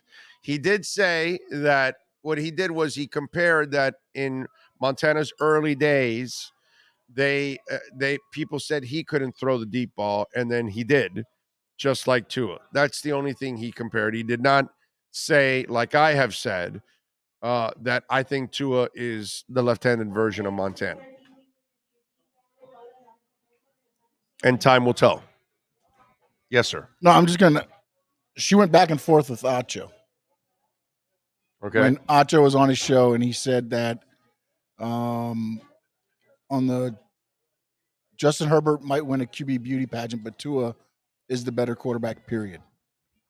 She came back and said, grade this as far as decision-making, arm talent, athleticism. So Acho graded them. And then he went on his show and he says, this is what I mean by quarterback beauty pageant. Yeah, Justin Herbert went all off measurables. But keep in mind, Herbert would crush Drew Brees, Peyton Manning, and Tom Brady in all those measurables. And Joe Montana. What makes a quarterback to me isn't measurables. Yeah, beauty pageant. Justin Herbert will win all day, every day. I've said that. Yeah. And he said, and he went on to say more stuff there. And then she came back, and this is the part I think where a lot of this is gone from. She said, Emmanuel, I just watched Tua throw like 4 passes to Steelers defenders with my own eyes. And then he come back and he said, part of our tension lies in how we view things. Mylands is a former defender. We keep no record of almost picks. But Herbert was actually thrown the second most pick sixes since entering the NFL. I called a Pro Bowl DB you and I know well. And he said, Herbert going to throw us some, he said. And then he says, laugh out loud, I mean, if he watched the Steelers game, I hope he thought I would have caught those. Right. That was her response back. So just so there's some of the things with Mina there. Right. But right, exactly. And the almost interceptions is the dumbest thing out there. Almost doesn't count in anything except hand grenades and horseshoes. Okay? Close, almost. That's it. Outside of that, almost doesn't count in anything whatsoever. Right? You could be sitting down right now at the poker table, and you can have $15,000 of chips, and you're up $15,000. But you kept gambling, and you lost it all, and you walked away with $100, and you can say, damn, I almost had $15,000. Yeah, but you don't. Because you didn't walk away. So you didn't get it. You didn't get it done. So almost interceptions don't count. Almost is for losers. All right? When you're not good enough, that's what happens. You almost got there. You almost did it. When you actually are good, you get it done. And that's the difference. And that's what I would say to anybody out there. Go watch the win-loss column. Even with less talent, Tua won. This guy's had more talent, and he can't win more than Tua. So, whatever. Up until this year now is when he finally got talent. Big O, close also counts in lawn darts. There you go. I like it. I've said this before to has the most unacceptable to what? this before. Tua has the most unacceptable ball in the league because he throws the lefty spin. It makes it harder for people to catch. Oh, you're laughing. I guess you're being facetious. You're being a smartass. I get it now. Right, yeah. That's what it is. Right, they dropped the interceptions because he's lefty. Mina Kimes is tasked with a take and is sent out to defend it. Defending her is the same as defending any other take person in the media. The fact that she's a woman does not excuse it. Oh no, that I don't care about that. You're in the ballpark. You won't play the game. You're gonna get criticized the same. I don't care what you look like, man, woman, don't matter to me, bro. All right, you say something stupid, we'll call you out either way. That don't matter to me. But again, find the videos. They're all there the last couple of years. They're all there. Find the videos. Trust me, there's lots of them. Lots of them. You just got to put them together and then, oh, I never said that. Boom, boom, boom. That's all you got to do. We thank Marcel. We thank Cameron Wolf, as always. Sean Stanley, the man that masters this program. We'll be back tonight for 7 o'clock. We'll be back for the State of Florida Gridiron Roundtable. And at 8 o'clock, the Miami Hurricanes Watch with Mike McCoy. On behalf of Sean Stanley, Steve Calabro, the manager here at Hialeah Park, we thank him. They have Frank Fiore, of course, and the Brunetti family. We thank them, as always, great supporters of our platform. We'll see you next, here at Hialeah Park. We'll see you next week on Thursday, but we'll be back tomorrow morning, 10 a.m., same place, same bat channel. Have a great one.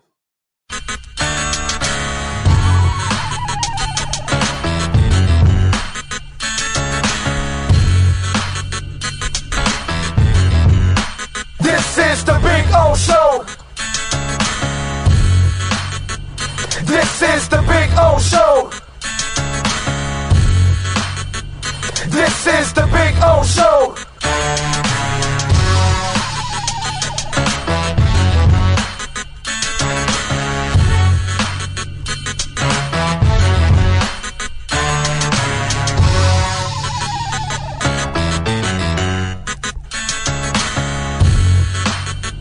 This is the Big O Show. This is the Big O Show.